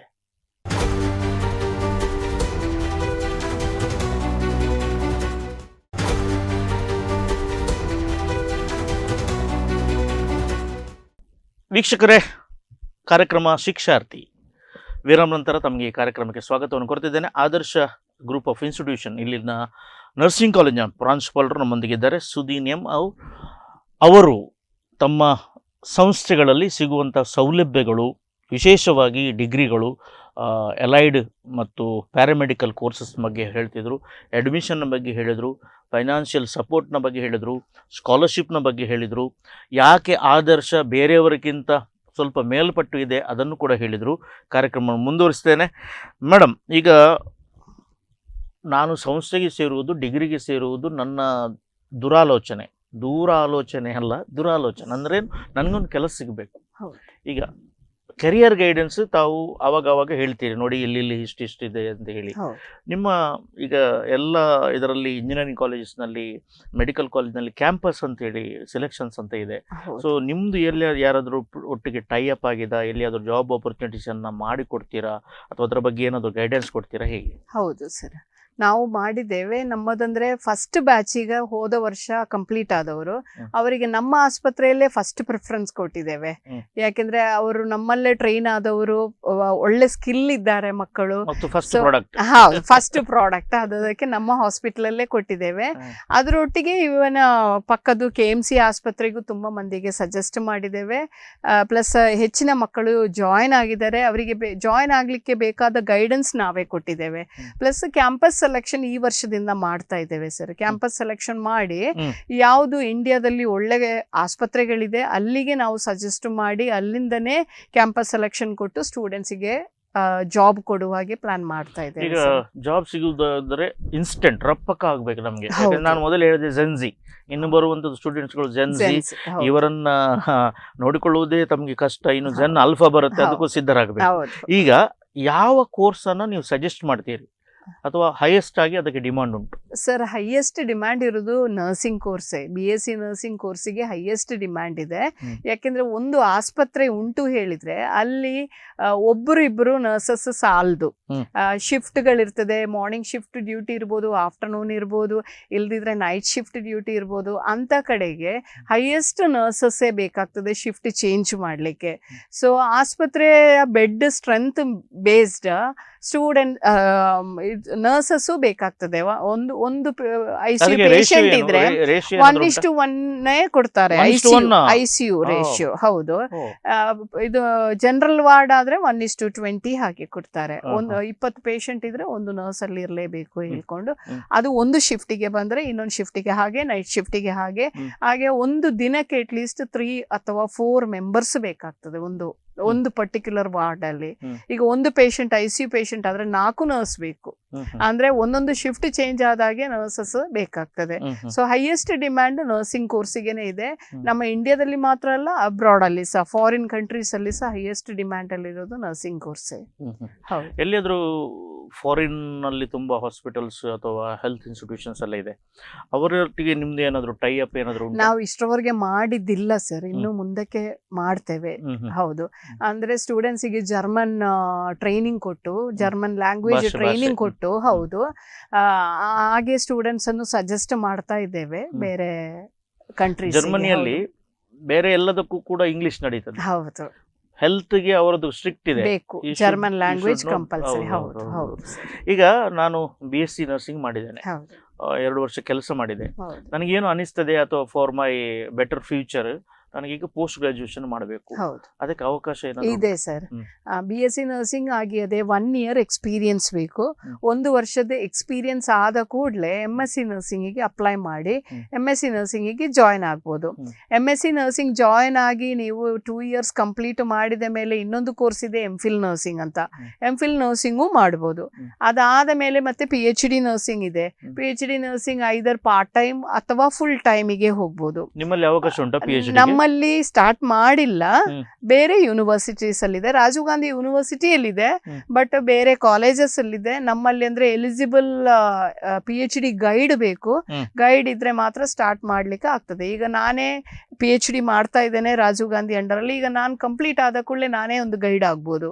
ಗೈಡ್ ಆಗಿ ನನಗೇನೆ ಅಡ್ಮಿಷನ್ ತಕೊಂಡು ನಮ್ಮ ಕಾಲೇಜಲ್ಲೇ PhD ಸ್ಟಾರ್ಟ್ ಮಾಡ್ಬೋದು. ಗ್ರೇಟ್. ಹೌದು. ಈಗ ಎಕ್ಸಾಮ್ ಪ್ಯಾಟರ್ನ್ಸ್ಗಳೆಲ್ಲ ಹೇಗಿರ್ತವೆ? ಫಾರ್ ಎಕ್ಸಾಂಪಲ್ ನರ್ಸಿಂಗ್ ಅಂತ ತಿಳ್ಕೊಳ್ಳುವ. ಹೌದು ಸರ್, ಎಕ್ಸಾಮಿಗೆ ಹೇಳಿದ್ರೆ ಇದು ನರ್ಸಿಂಗ್ ಅಲ್ಲಿ ಈಗ ಸೆಮೆಸ್ಟರ್ ಸಿಸ್ಟಮ್ ಆಗಿದೆ. ಸೆಮೆಸ್ಟರ್ ಈಗ ಅಂದ್ರೆ ನಿಮ್ಮಲ್ಲಿ 6 semester ತಿಂಗಳು. system ಅಂತ? ಹೌದು, ಸೆಮೆಸ್ಟರ್. ಹೌದು, 6 ತಿಂಗಳ, 6 ಇಲ್ಲ 5 ತಿಂಗಳಾಗುವಾಗ ನೆಕ್ಸ್ಟ್ ಸೆಮ್ ಇದೆ, ಎಕ್ಸಾಮಿಗೆ ರೆಡಿ ಆಗ್ತದೆ. ಹೌದು, 6ನೇ ತಿಂಗಳು ಕಂಪ್ಲೀಟ್ ಎಕ್ಸಾಮ್ ಅಂತೆ ಇರ್ತದೆ. ಹೌದು, ಮತ್ತೆ ಎಕ್ಸಾಮ್ ಅಲ್ಲಿ ಎಲಿಜಿಬಿಲಿಟಿನೂ ಇದೆ, ಅವರು ಎಷ್ಟು ಸಬ್ಜೆಕ್ಟ್ ಕ್ಲಿಯರ್ ಮಾಡ್ಕೊಳ್ತಾರೆ ಅದರ ಬೇಸ್ಡ್. ಹೌದು, ಈಗ 5th ಸೆಮ್ ವರೆಗೆ ಕ್ಯಾರಿ ಫಾರ್ವರ್ಡ್ ಆಗ್ತದೆ ಅವರಿಗೆ ಎಲ್ಲ ಸಬ್ಜೆಕ್ಟ್ ಅಪಿಯರ್ ಆಗ್ಬೋದು. ಅಂಡ್ 6th ಸೆಮ್ ಬರುವಾಗ ಒಂದು ಬ್ರೇಕಪ್ ಬರ್ತದೆ, ಪೆಂಡಿಂಗ್ ಇದ್ರೆ ಸಬ್ಜೆಕ್ಟ್ಸ್. ಪೆಂಡಿಂಗ್ ಇಲ್ಲ ಆದ್ರೆ 6th 7th ಕಂಪ್ಲೀಟ್ ಮಾಡ್ಬೋದು. ಹಾಗೆ ಆಗಿದೆ. ಈಗ ಅಲೈಡ್ ಅಲ್ಲಿ ಆದ್ರೆ ಆನ್ಯುವಲ್ ಸಿಸ್ಟಮೇ ಇದೆ. ಇನ್ನು ನೆಕ್ಸ್ಟ್ ಇಯರ್ ಇಂದ 26-27 ಅಕಾಡೆಮಿಕ್ ಇಯರ್ ಅದು ಸೆಮೆಸ್ಟರ್ ಸಿಸ್ಟಮ್ ಮಾಡಿದ್ದಾರೆ. ಫಿಸಿಯೋಥೆರಪಿನೂ ಸೆಮೆಸ್ಟರ್ ಸಿಸ್ಟಮ್ ಮಾಡಿದ್ದಾರೆ. ಈಗ ನಮ್ಮ ಮಕ್ಕಳಿಗೆಲ್ಲ ಸುಲಭ. ಹೌದು, ಒಂದು ಸೆಮ್ ನೀವು nursing ಮಾಡುವಾಗೆಲ್ಲ annual ಇಲ್ಲ, ಆನ್ಯುವಲ್ ಇತ್ತು ನಮಗೆ. ಹೌದು ಸರಿ, ಈಗ ಥಿಯರಿ ಆದ್ರೆ ನನಗೆ ಬೇಕಾದಷ್ಟು ಸೋಷಿಯಲ್ ಮೀಡಿಯಾ ಇದೆ, AI ಇದೆ, ಹೌದು, ಚಾಟ್ GPT ಇದೆ, ಹೌದು. ಜೆಮಿನೈ ಇದೆ. ಹೌದು, ನನಗೆ ಯಾವುದು ಬೇಕು tip of my fingers I can get the knowledge. ಹೌದು, ಬಟ್ ನರ್ಸಿಂಗ್ ಫೀಲ್ಡ್ ನಲ್ಲಿ, ವಿಶೇಷವಾಗಿ ಹೌದು. ವೈದ್ಯಕೀಯ ಕ್ಷೇತ್ರದಲ್ಲಿ ಮಕ್ಕಳಿಗೆ ಬೇಕಾಗುವಂತದ್ದು 100% ಪ್ರಾಕ್ಟಿಕಲ್ಸ್. ಹೌದು, ಈಗ ನಿಮ್ಮ ಸಂಸ್ಥೆಯಲ್ಲಿ ಪ್ರಾಕ್ಟಿಕಲ್ಗೆ ಎಷ್ಟು ಅವಕಾಶ ಇದೆ ಮತ್ತು ಎಷ್ಟು ಪ್ರಾಧಾನ್ಯತೆಯನ್ನು ನೀಡ್ತೀರಿ ಪ್ರಾಕ್ಟಿಕಲ್ಸ್ಗೆ? ಸರ್, ನಮ್ಮಲ್ಲಿ ಮೇನ್ ನಾವು ಫೋಕಸ್ ಮಾಡೋದು ಥಿಯರಿಗಿಂತ ಪ್ರಾಕ್ಟಿಕಲ್ಲೇ. ಪ್ರಾಕ್ಟಿಕಲ್ ಹೇಳಿದ್ರೆ ಮಕ್ಕಳಿಗೆ ಅಷ್ಟು ಒಳ್ಳೆ ಟ್ರೈನಿಂಗ್ ಆಗಬೇಕು, ಪ್ಲಸ್ ಪ್ರತಿಯೊಂದು ಪ್ರೊಸೀಜರ್ ಅಲ್ಲಿ ಇಂಪಾರ್ಟೆನ್ಸ್ ಕೊಡ್ತೇವೆ. ಹೌದು, ಡೈರೆಕ್ಟ್ ಎಕ್ಸ್ಪೀರಿಯನ್ಸ್ ಪೇಷಂಟಿಗೆನೆ ಮಾಡ್ಲಿಕ್ಕೆ. ಅಂದ್ರೆ ಅಷ್ಟು ಪೇಷಂಟಿಗೆ ಕೊಡೋದಕ್ಕಿಂತ ಮುಂಚೆ ನಾವು 3 ಸಲ 4 ಸಲ ನಮ್ಮ ಟ್ರೈನಿಂಗ್ ಸೆಂಟರ್ ಅಲ್ಲಿ ಲ್ಯಾಬ್ಗಳಲ್ಲೇ ನಾವು ಟ್ರೈನಿಂಗ್ ಮಾಡಿಸ್ತೇವೆ ಮಕ್ಕಳಿಗೆ. ಎಕ್ಸಾಮ್ ಪ್ರೊಸೀಜರ್ ಹಾಗೆ ಮಾಡಿಸಿ ಮತ್ತೆ ಪೇಷಂಟ್ ಕಡೆಗೆ ಬಿಡುದು. ಸೊ ಅದಕ್ಕಿಂತ ಮುಂಚೆ ಡಮ್ಮಿಗಳಿರ್ತದೆ, ಡಮ್ಮಿಗಳಿಗೆ ಟ್ರೈನಿಂಗ್ ಕೊಟ್ಟು, ಇಂಜೆಕ್ಷನ್ ಇರಲಿ ಯಾವುದೇ ಪ್ರೊಸೀಜರ್ ಇರಲಿ ಅಲ್ಲಿ ಕರೆಕ್ಟ್ ಟ್ರೈನಿಂಗ್ ಆಯ್ತು, ಸ್ಟೂಡೆಂಟಿಗೆ ಮಾಡುವ ಎಬಿಲಿಟಿ ಉಂಟು, ಸ್ಕಿಲ್ ಆಗಿದ್ದಾರೆ ಹೇಳಿದ ಮೇಲೆ ನಾವು ಪೇಷಂಟಿಗೆ ಅಲ್ಲದೆ ಡೈರೆಕ್ಟ್ ಎಕ್ಸ್ಪೆರಿಮೆಂಟ್ ಕೊಡಲ್ಲ. ಕರೆಕ್ಟ್ ಟ್ರೈನಿಂಗ್ ಕೊಟ್ಟ ಮೇಲೆನೆ ಸ್ಟೂಡೆಂಟ್ಸಿಗೆ ಪ್ರೊಸೀಜರ್ ಮಾಡ್ಲಿಕ್ಕೆ ಪೇಷಂಟ್ ಹತ್ರ. ನಿಮ್ಮ ಮಾತಿನಲ್ಲಿ ಹೇಳಿದ್ರಿ ಸ್ಕಿಲ್. ಹೌದು, ಈಗ ಎಲ್ಲಾ ಕೋರ್ಸ್ಗಳಲ್ಲಿ ಲೈಫ್ ಸ್ಕಿಲ್, ಆ ಸ್ಕಿಲ್, ಪ್ರೊಫೆಷನಲ್ ಸ್ಕಿಲ್ ಎಲ್ಲ ಇದೆ. ಈ ಸ್ಕಿಲ್ಗೆ ಎಷ್ಟು ಇಂಪಾರ್ಟೆನ್ಸ್ ಅನ್ನು ಕೊಡ್ತೀರಿ ನೀವು? ಹೇಗೆ ಡೆವಲಪ್ಮೆಂಟ್ ಮಾಡ್ತೀರಿ sir? Skill based complete either by using simulators ಇರ್ತದೆ, ಅದನ್ನು ಯೂಸ್ ಮಾಡಿಯೇ ನಾವು ಸ್ಕಿಲ್ ಟ್ರೈನಿಂಗ್ ಮಾಡ್ತೇವೆ ಮಕ್ಕಳಿಗೆ. ಸೊ ಅದು ಸಿಮ್ಯುಲೇಟರ್ ಹೇಳಿದ್ರೆ ಸೇಮ್ ಲೈಕ್ ಹ್ಯೂಮನ್ ಬಾಡಿ ಆಗೇ ಇರ್ತದೆ. ಸೊ ಅದಕ್ಕೇನೆ ಮಾಡಿ ಅವರಿಗೆ ಎಬಿಲಿಟಿ ಬಂದ ಮೇಲೆನೆ ಪೇಷಂಟಿಗೆ. ಹೌದು, ಹಾಗೆ ಸಿಮ್ಯುಲೇಟರ್ ಬೇಸ್ಡ್ ಟ್ರೈನಿಂಗ್ ಇದೆ ಸರ್ ಇವಾಗ. ಈಗ ಟ್ರೆಂಡ್ ಅದೇ ಸಿಮ್ಯುಲೇಟರ್ ಬೇಸ್ಡ್ ಟ್ರೈನಿಂಗ್. ಈಗ ಆಗ ನೀವು ಹೇಳಿದ್ರಿ ಬ್ರೇಕ್ನ ಮೊದಲು ನಾವು ಹೊರ ರಾಜ್ಯಗಳಲ್ಲಿ ಕೂಡ ಅವಕಾಶವನ್ನು ಕೊಡ್ತೇವೆ. ನಮ್ಮ ವೇ ಆಫ್ ಇನ್ಸ್ಟ್ರಕ್ಷನ್ ಈಸ್ ಇಂಗ್ಲಿಷ್ನಲ್ಲಿ ಇರುತ್ತೆ. ಇಂಗ್ಲಿಷ್ ಬರೋದವರಿಗೆ ಇಂಗ್ಲಿಷನ್ನು ಹೇಳಿಕೊಡ್ತೇವೆ, ಕನ್ನಡ ಬರೋದವರಿಗೆ ಕನ್ನಡವನ್ನು ಹೇಳ್ಕೊಡ್ತೀರಿ. ಈಗ ಹಾಸ್ಟೆಲ್ ಫೆಸಿಲಿಟಿ ಏನಾದರೂ ಉಂಟಾ? ಇದೆ ಸರ್, ಇದೆ. ಹೆಣ್ಣು ಮಕ್ಕಳಿಗೆ ಒಳ್ಳೆ ಹಾಸ್ಟೆಲ್ ಫೆಸಿಲಿಟಿ ಮಾಡಿದ್ದೇವೆ. ಅದು ವಿತ್ ಅಟ್ಯಾಚ್ಡ್ ಬಾತ್ರೂಮ್ ಇರ್ಬೋದು, ಟಾಯ್ಲೆಟ್ ಇರ್ಬೋದು, ಅದೇ ಬಿಸಿ ನೀರಿನ ಸೌಲಭ್ಯ ಇರಬೇಕು, ಕುಡಿಲಿಕ್ಕೆ ಮತ್ತೆ ಸ್ನಾನಕ್ಕೂ ಬಿಸಿ ನೀರಿನ ಸೌಲಭ್ಯ ಕೊಟ್ಟಿದ್ದೇವೆ. ಹಾಗೆ ಒಳ್ಳೆ ಕಂಪ್ಲೀಟ್ಲಿ ಫರ್ನಿಶ್ಡ್ ಹಾಸ್ಟೆಲ್ ಇದೆ ಹೆಣ್ಣು ಮಕ್ಕಳಿಗೆ. ಹಾಗೆ ಗಂಡು ಮಕ್ಕಳಿಗೂ ಹಾಸ್ಟೆಲ್ ಕನ್ಸ್ಟ್ರಕ್ಷನ್ ಆಗ್ತಾ ಇದೆ. ಹಾಗೆ ಇನ್ನೇನು 1-2 ತಿಂಗಳಲ್ಲಿ ಕಂಪ್ಲೀಟ್ ಮಾಡಿ ಗಂಡು ಮಕ್ಕಳಿಗೂ ಒಳ್ಳೆ ಸುಸಜ್ಜಿತವಾದ ಹಾಸ್ಟೆಲ್ ವ್ಯವಸ್ಥೆ ಮಾಡಿದ್ದೇವೆ. ಹೌದು, ಒಳ್ಳೆ ವ್ಯವಸ್ಥೆ ಮಾಡಿದ್ದೇವೆ. ಒಳ್ಳೇದಿದೆ ಅಂತ ಹೇಳಿ ಹುಡುಗರಿಗೆ ಇಲ್ಲ, ಮಾಡಿದ್ದೇವೆ. ಅದರೊಟ್ಟಿಗೆ ಈಗ ಸ್ವಲ್ಪ ಎಕ್ಸರ್ಸೈಸಿಗೆ ಬೇಕಾದ ಸ್ವಲ್ಪ ಸ್ಪೋರ್ಟ್ಸ್, ಹೌದು, ಗ್ರೌಂಡ್ ಇದೆ ನಮಗೆ, ಓಪನ್ ಗ್ರೌಂಡ್ ಮಾಡಿದ್ದೇವೆ. ಅಲ್ಲಿ ಸಾಯಂಕಾಲ ಆದ್ರೆ ಮಕ್ಕಳು ಫುಟ್ಬಾಲ್, ವಾಲಿಬಾಲ್ ಹಾಗೆ ಅದು ಟ್ರೈನಿಂಗ್ ಆಗ್ತಾ ಇರ್ತದೆ, ಆಡ್ತಾ ಇರ್ತಾರೆ. ಅವರಿಗೂ ಸ್ವಲ್ಪ ಎಕ್ಸರ್ಸೈಸ್ ಇದೆ ಸರ್, ಮಾಡ್ತಾ ಇರ್ತೇವೆ ಫ್ರೀಕ್ವೆಂಟ್ಲಿ. ಆಮೇಲೆ ಜಿಮ್ಮಿಗೂ ಈಗ ಮಾಡ್ತಾ ಇದ್ದೇವೆ ಸರ್. ಸ್ವಲ್ಪ ಜಿಮ್ ಗರ್ಲ್ಸಿಗೆ ಸಪರೇಟ್, ಬಾಯ್ಸಿಗೆ ಸಪರೇಟ್ ಮಾಡ್ತಾ ಇದ್ದೇವೆ. ಅದು ಮಕ್ಕಳಿಗೆ ಸ್ವಲ್ಪ ಎಕ್ಸರ್ಸೈಸಿಗೆ ಅದು ಬೇಕು, ಇಲ್ಲದ್ರೆ ಫುಲ್ ಟೈಮ್ ಇಲ್ಲದ್ರೆ ಬೇರೆ ಜಿಮ್ ಹುಡ್ಕೊಂಡು ಹೋಗ್ತಾರೆ, ಮತ್ತೆ ಎಲ್ಲೆಲ್ಲಿ ಹೋಗ್ತಾರೆ. ಹೌದು, ಸೊ ಆಲ್ ಆರ್ ಹ್ಯಾಪಿ. ಒಂದು ಕ್ಯಾಂಪಸ್ ಅಲ್ಲೇ ಎಲ್ಲ ಇರಬೇಕು ಹೇಳಿ ಫೋಕಸ್ ಮಾಡಿ ಮಾಡ್ತಾ ಇದ್ದೇವೆ. ಈಗ ಇಂಟರ್ನಲ್ ಅಸೆಸ್ಮೆಂಟ್, ಹೌದು ಸರ್, ಮತ್ತು ಅಟೆಂಡೆನ್ಸ್, ಸೊ ಇದಕ್ಕೆ ಎಷ್ಟು ತಾವು ಒತ್ತು ಕೊಡ್ತೀವಿ? ಸರ್ 100% ಕೊಡ್ತೇವೆ ಸರ್. ಯಾಕಂದ್ರೆ ಅಟೆಂಡೆನ್ಸ್ ಕಂಪಲ್ಸರಿ ಮಕ್ಕಳಿಗೆ. ಅಂದ್ರೆ ಸ್ಟಾರ್ಟಿಂಗ್ ಡೇ 1 ಇಂದವೇ ಅವರು ಸಿನ್ಸಿಯರ್ ಆಗಿ ಕಾಲೇಜಿಗೆ ಬರಬೇಕು. ಬಂಕ್ ಮಾಡುದು, ಅಲ್ಲಲ್ಲಿ ತಿರ್ಗಾಡುದು ನಾವು ಮಾಡಲ್ಲ. ಸಿನ್ಸಿಯರ್ ಆಗಿ ಕಾಲೇಜಿಗೆ ಕಾಲೇಜಿಗೆ ಬಂದು ಕ್ಲಾಸಸ್ ಫುಲ್ ಅಟೆಂಡ್ ಆಗಿ ಪ್ಲಸ್ ಎಕ್ಸಾಮ್ಸ್ ಹಾಗೆ ವರ್ಷಕ್ಕೆ 3 ಎಕ್ಸಾಮ್ಸ್ ಕಂಡಕ್ಟ್ ಮಾಡ್ತೇವೆ ಬಿಫೋರ್ ಎಕ್ಸಾಮ್. ಸೆಷನಲ್ 1, ಸೆಷನಲ್ 2 ಮಾಡೆಲ್ ಎಕ್ಸಾಮ್ ಮಾಡ್ತೇವೆ ಸರ್. ಸೊ ಅದರ ಬೇಸ್ಡ್ ಸ್ಕೋರ್ ಹೇಗೆ ಮಕ್ಕಳು ಸಿಗ್ತದೆ ಅದರ ಬೇಸ್ಡೇ ನಾವು ಇಂಟರ್ನಲ್ ಅಸೆಸ್ಮೆಂಟ್ ಕೊಡೋದು. ಸೊ ಮಕ್ಕಳಿಗೆ ಒಂದು ವೇಳೆ ಕಡಿಮೆ ಇತ್ತು ಹೇಳಿದ್ರೆ ಅವರಿಗೆ ಎಕ್ಸಾಮ್ ಮಾಡ್ತೇವೆ ಪ್ಲಸ್ ಟ್ರೈನಿಂಗ್ ಕೊಡ್ತೇವೆ. ಸ್ವಲ್ಪ ವೀಕರ್ ಸ್ಟೂಡೆಂಟ್ಸ್ ಇರ್ತಾರೆ, ಅವರಿಗೆ ಟ್ರೈನಿಂಗ್ ಕೊಟ್ಟು ಅವರಿಗೆ ಇಲ್ಲದ್ರೆ ನಾವು 1 to 1 ಕುತ್ಕೊಂಡು ಎಕ್ಸ್ಪ್ಲೇನ್ ಮಾಡ್ತೇವೆ ಮಕ್ಕಳಿಗೆ. ಸೊ ಅವರ ಹೇಗೆ ಅಂಡರ್ಸ್ಟ್ಯಾಂಡ್ ಆಗ್ತದೆ ಆ ಕೆಪಾಸಿಟಿ ಬೇಸ್ಡ್ ನಾವು ಎಕ್ಸ್ಪ್ಲೇನ್ ಮಾಡಿ ಅವರಿಗೆ ಟ್ರೈನಿಂಗ್ ಕೊಟ್ಟು ಎಕ್ಸಾಮ್ ಬರ್ಸ್ತೇವೆ ಸರ್. ಸೊ ರಿಸಲ್ಟ್ ಹಾಗಾಗಿ ಒಳ್ಳೆ ಬಂದಿದೆ ನಮ್ಮದು. 7 ರ್ಯಾಂಕ್ ಬಂದಿದೆ ನಮ್ಮ ಕಾಲೇಜಿಗೆ. ಹೌದು, 7 ರ್ಯಾಂಕ್ ಬಂದಿದೆ ನರ್ಸಿಂಗ್ ಸ್ಟೂಡೆಂಟ್ಸಿಗೆ. ಆಮೇಲೆ ರಿಸಲ್ಟ್ ಆಲ್ಮೋಸ್ಟ್ ಒಳ್ಳೆ ಬಂದಿದೆ ಸರ್. 27-28 ಡಿಸ್ಟಿಂಕ್ಷನ್ ಇರ್ತದೆ ಪ್ರತಿ ಬ್ಯಾಚ್ ಅಲ್ಲಿ. ಹೌದು ಸರಿ, ತಾವು ಈ ಎಲ್ಲ ಕೋರ್ಸ್ಗಳಿಗಿಂತ ನರ್ಸಿಂಗ್ ಒಳ್ಳೇದು ಅಂತ ಹೇಳಿದ್ರಿ. ಸೊ ಅದು ಹೈಯರ್ ಎಜುಕೇಶನ್ಸ್ ಕೂಡ ಇದೆ. ಮತ್ತೆ ನೀವು ಕ್ರಿಟಿಕಲ್ ಕೇರ್ ಅದರ NPCC nurse practitioner in critical care ಅದು ಕೋರ್ಸ್ ನಿಮ್ಮಲ್ಲಿ ಉಂಟಾ? ಇದೆ ಸರ್. ಹೌದು. ಅದಕ್ಕೆ ಇಂಟೇಕ್ ಹೇಗಿದೆ? ಅದಕ್ಕೆ BSc ನರ್ಸಿಂಗ್ ಆದ ಮೇಲೆ 1 year ಎಕ್ಸ್ಪೀರಿಯನ್ಸ್ ಬೇಕು. MSc ನರ್ಸಿಂಗ್ ತರಾನೇ ಅದು. ಸೇಮ್ MSc ಇನ್ ಕ್ರಿಟಿಕಲ್ ಕೇರ್ ಅಂತ ಬರ್ತದೆ. ಹೌದು. ಈಗ ತಾವು ಪ್ರೊಫೆಸರ್. ಹೌದು. ಒಂದು ಸ್ಪೆಷಲ್ ಸಬ್ಜೆಕ್ಟ್ ಅಂತ ಇರ್ತದೆ. ಹೌದು. ಈಗ ನಮ್ಮ ಶಾಲೆಯಲ್ಲಿ ನಾನೊಬ್ಬ ಟೀಚರ್. ಕೆಲವೊಮ್ಮೆ ನನಗಿಂತ ಬೇರೆಯವರು ಹೇಳಿದ್ರದ್ದು ಒಳ್ಳೇದು ಅಂತ ಹೇಳಿ ನಾವು ಗೆಸ್ಟ್ ಟೀಚರ್ ಅಂತ ಕರಿತೇವೆ. ಸೊ ನಿಮ್ಮಲ್ಲಿ ಏನಾದ್ರು ಉಂಟಾ ಸ್ಪೆಷಲೈಸ್ಡ್ ಅಂದ್ರೆ ಸಮಥಿಂಗ್ ನ್ಯೂ, ಏನಾದ್ರು ಇಂಟ್ರೆಸ್ಟಿಂಗ್ ಮಾಡ್ಲಿಕ್ಕೆ? ಹೌದು ಸರ್, ಯಾಕೆಂದ್ರೆ ಮಂತ್ಲಿ ಮಕ್ಕಳಿಗೆ ಒಂದು ಚೇಂಜ್ ಬೇಕು. ಯಾಕೆಂದ್ರೆ ನಾವೇ ಅದಕ್ಕೊಂದು ಚೇಂಜಸ್ ಬೇಕು ಹೇಳಿ ಮಂತ್ಲಿ ಒನ್ಸ್ ಗೆಸ್ಟ್ ಲೆಕ್ಚರ್ ಅನ್ನು ಕರೀತೇವೆ ಹೊರಗಿಂದ. ಐದರ್ ಡಾಕ್ಟರ್ಸ್ ಇರ್ಬೋದು, ಇಲ್ಲಾಂದ್ರೆ ಬೇರೆ ಯಾವುದೋ ಕಾಲೇಜಸ್ ಟೀಚರ್ಸ್ ಇರ್ಬೋದು. ಹಾಗೆ ಒಂದು ಸ್ಪೆಷಲ್ ಟಾಪಿಕ್ ಸೆಲೆಕ್ಟ್ ಮಾಡಿ ಮಕ್ಕಳಿಗೆ ಇಂಟ್ರೆಸ್ಟಿಂಗ್ ಏರಿಯಾ ಸೆಲೆಕ್ಟ್ ಮಾಡಿ, ಇಲ್ಲಾಂದ್ರೆ ಎಲ್ಲಿ ಇಂಪಾರ್ಟೆನ್ಸ್ ಉಂಟು ಅವರಿಗೆ ಆ ಏರಿಯಾ ಸೆಲೆಕ್ಟ್ ಮಾಡಿ ಟೀಚರ್ಸ್ ಅನ್ನು ಕರಿತೇವೆ ಹೊರಗಿಂದ. ಅವರು ಬಂದು ಮಕ್ಕಳಿಗೆ 1 ಅಥವಾ 2 hour ಇಲ್ಲಾಂದ್ರೆ ಹಾಫ್ ಡೇ ಟ್ರೈನಿಂಗ್ ಮಾಡಿ ಹೋಗ್ತಾರೆ ಸ್ಟೂಡೆಂಟ್ಸಿಗೆ. So once in a month ಅದನ್ನು ಮಾಡ್ತೇವೆ ಸರ್. ಈಗ ಖಾಲಿ ಪುಸ್ತಕದ ಬದನೆಕಾಯಿ ಅದು ಆಚೆಗಿಡುವ. ಹೌದು. ಈಗ ಒಂದು ವಿದ್ಯಾರ್ಥಿಯಲ್ಲಿ ತಾವು ನೋಡ್ತೀರಿ ಅವನಲ್ಲಿ ಒಂದು ಟ್ಯಾಲೆಂಟ್ ಇದೆ, ಒಂದು ಹಾಬಿ ಇದೆ. Maybe photography, maybe singing, maybe painting, maybe orator, conducting the programmes. So when you observe ಇದನ್ನು ನೋಡ್ತಾ ಇರುವಾಗ ಅವರಿಗೆ ಎಲ್ಲಿಯಾದ್ರೂ ಅವಕಾಶ ಕೊಡ್ತೀರಾ? ಸಪೋರ್ಟ್ ಮಾಡ್ತೇವೆ ಸರ್ ಅವರಿಗೆ. ಹೌದು, ಕಾಲೇಜಲ್ಲಿ ಇದ್ದರೆ ಅವಕಾಶ ಕೊಡ್ತೇವೆ. ಅಲ್ಲೇ ಹೊರಗೆ ಹೋಗುವ ಕೆಪಾಸಿಟಿ ಉಂಟು, ಮಕ್ಕಳು ಬಂದು ಹೇಳ್ತಾರೆ ಅಂದ್ರೆ ನಾವು ಮೋಟಿವೇಟ್ ಮಾಡ್ತೇವೆ ಸರ್. ಇಂಟರ್ ಕಾಲೇಜ್ ಕಾಂಪಿಟೇಷನ್ ಮಾಡ್ತೇವೆ ಸರ್. ಕ್ವಿಜ್ ಕಾಂಪಿಟೇಷನ್ಸ್ ಫ್ರೀಕ್ವೆಂಟ್ಲಿ ಮಾಡ್ತೇವೆ. ಹಾಗೆ ಈಗ ರೀಸೆಂಟ್ಲಿ ಈಗ ಬ್ರೆಸ್ಟ್ ಫೀಡಿಂಗ್ ವೀಕ್ ಬರ್ತಾ ಇದೆ, ನೆಕ್ಸ್ಟ್ August 1st week. ಹಾಗೆ ಇಂಟರ್ ಕಾಲೇಜ್ ಪೋಸ್ಟರ್ ಕಾಂಪಿಟೇಷನ್ಗೆ ಅರೇಂಜ್ ಮಾಡ್ತಾ ಇದ್ದೇವೆ. ಹಾಗೆ ನಮ್ಮದು CPR ಟ್ರೈನಿಂಗ್ ಟೀಮೇ ಇದೆ. ಸೊ ನಮ್ಮದು CPR ಟ್ರೈನಿಂಗ್ ಟೀಮ್ ಅದು ಮೇನ್ಲಿ ಅವರು ಟ್ರೈನ್ ಮಾಡೋದು ನಮ್ಮ ಪೊಲೀಸ್ ಆಫೀಸರ್ಸಿಗೆ.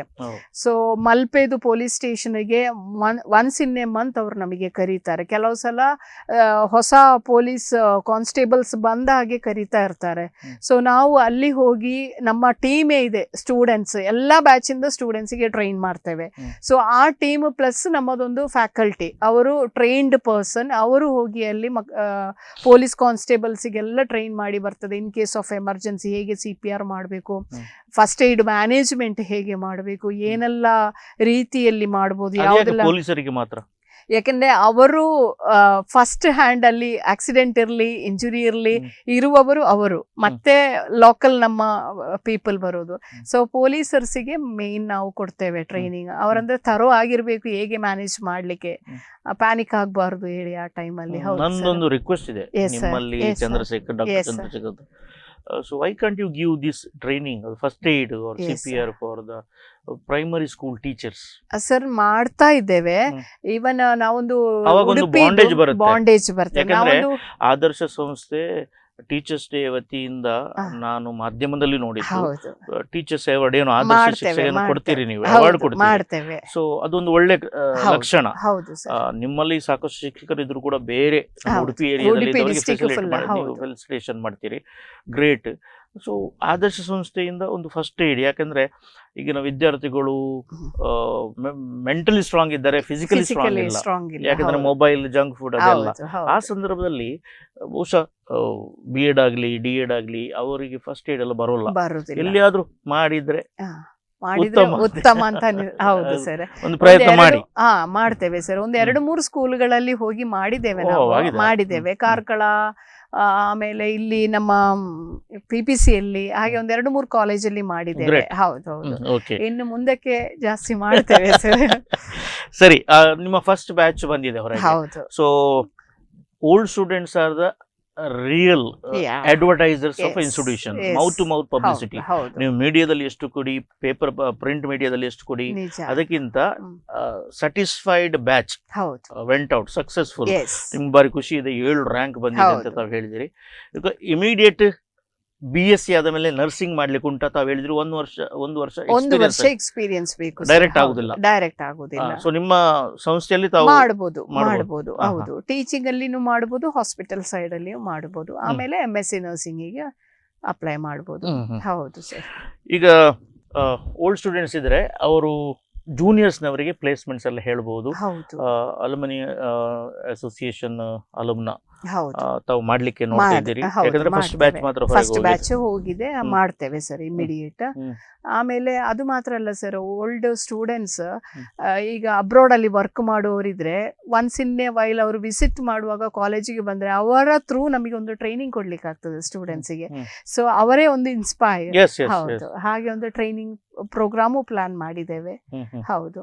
ಆಮೇಲೆ ನಮ್ಮದು ಕಾಲೇಜ್ ಒಂದು NAC ಅಕ್ರೆಡಿಟೇಷನ್ಗೆ ಹೋಗ್ಬೇಕು ಹೇಳ್ಕೊಂಡು ಅದರ ಪ್ರಯತ್ನನೂ ಮಾಡ್ತಾ ಇದ್ದೇವೆ, ಅದರದ್ದು ಪ್ರಿಪರೇಷನ್ ಮಾಡ್ತಾ ಇದ್ದೇವೆ. ಹೌದು, ಅದೊಂದು ಅಚೀವ್ಮೆಂಟ್ ಮಾಡಬೇಕು ಅಂತ ಹೇಳಿದ್ದೇವೆ ಸರ್. ತಾವು ಎಷ್ಟು ವರ್ಷದಿಂದ ಪ್ರಿನ್ಸಿಪಲ್ ಸರ್? ಅದು ಕಾಲೇಜ್ ಸ್ಟಾರ್ಟ್ ಆದಾಗದಿಂದ ಇದ್ದೇನೆ. Founder principal.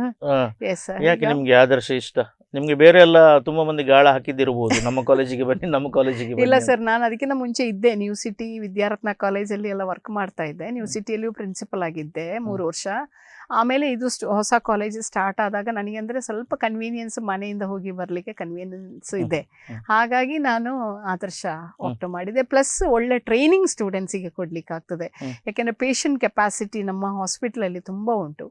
ಹಾಗಾಗಿ different diagnosis, different type of diseases, different doctors, ಒಳ್ಳೆ ಸ್ಕಿಲ್ಡ್ ಡಾಕ್ಟರ್ಸ್, ಹಾಗೆ ಸರ್ಜರೀಸ್ ಎಲ್ಲ ಇದೆ. ಮಕ್ಕಳಿಗೆ ಎಲ್ಲ ಏರಿಯಾದಲ್ಲೂ ಟ್ರೈನಿಂಗ್ ಸಿಗ್ತದೆ ಸರ್, ಕಂಪ್ಲೀಟ್. ಸೊ ಹಾಗಾಗಿ ನಂಗೆ ಸ್ಟೂಡೆಂಟ್ಸ್ಗೆ ಮೋಟಿವೇಟ್ ಮಾಡಿ ಆದ್ರೂ ಮಾಡುವ ಹೇಳಿ ಆದರ್ಶವನ್ನೇ ಆಪ್ಟ್ ಮಾಡಿದ್ದೇನೆ. ಎಸ್, ಈಗ ನೀವು ನಿಮ್ಗೆ ಖುಷಿಯಿಂದ ಆದರ್ಶನ ಆಪ್ಟ್ ಮಾಡಿದ್ದೀರಿ. ಈಗ ಕಾರ್ಯಕ್ರಮವನ್ನ ವೀಕ್ಷಿಸ್ತಿರುವಂತ ವಿದ್ಯಾರ್ಥಿಗಳು ಅಥವಾ ಅವರ ಪೋಷಕರು, ಅವರು ಯಾಕೆ ಆದರ್ಶಕ್ಕೆ ಅಡ್ಮಿಷನ್ ಅನ್ನ ಮಾಡಬೇಕು? ಸರ್, ಒಳ್ಳೆ ಟ್ರೈನಿಂಗ್ ಒಂದು ಫಸ್ಟ್ ಆಫ್ ಆಲ್ ನಾನು ಹೇಳ್ತೇನೆ, ಒಳ್ಳೆ ಟ್ರೈನಿಂಗ್ ಸಿಗ್ತದೆ ಸ್ಟೂಡೆಂಟ್ಸಿಗೆ. ಅದು ಮಾತ್ರ ಅಲ್ಲ, ಅವರಿಗೆ ಮತ್ತೆ ಕ್ಯಾಂಪಸ್ ಇರ್ಬೋದು, ಫೆಸಿಲಿಟಿ ಇರ್ಬೋದು, ಅದೇ ರೀತಿಯಲ್ಲಿ ಸ್ಟೂಡೆಂಟ್ಸಿಗೆ ಪ್ರೊಟೆಕ್ಷನ್ ಇರ್ಬೋದು, ಅದೆಲ್ಲ ನಮ್ಮ ಕ್ಯಾಂಪಸ್ಸಲ್ಲಿ ಒಳ್ಳೆ ರೀತಿಯಲ್ಲಿ ನಾವು ಕೊಡ್ತೇವೆ.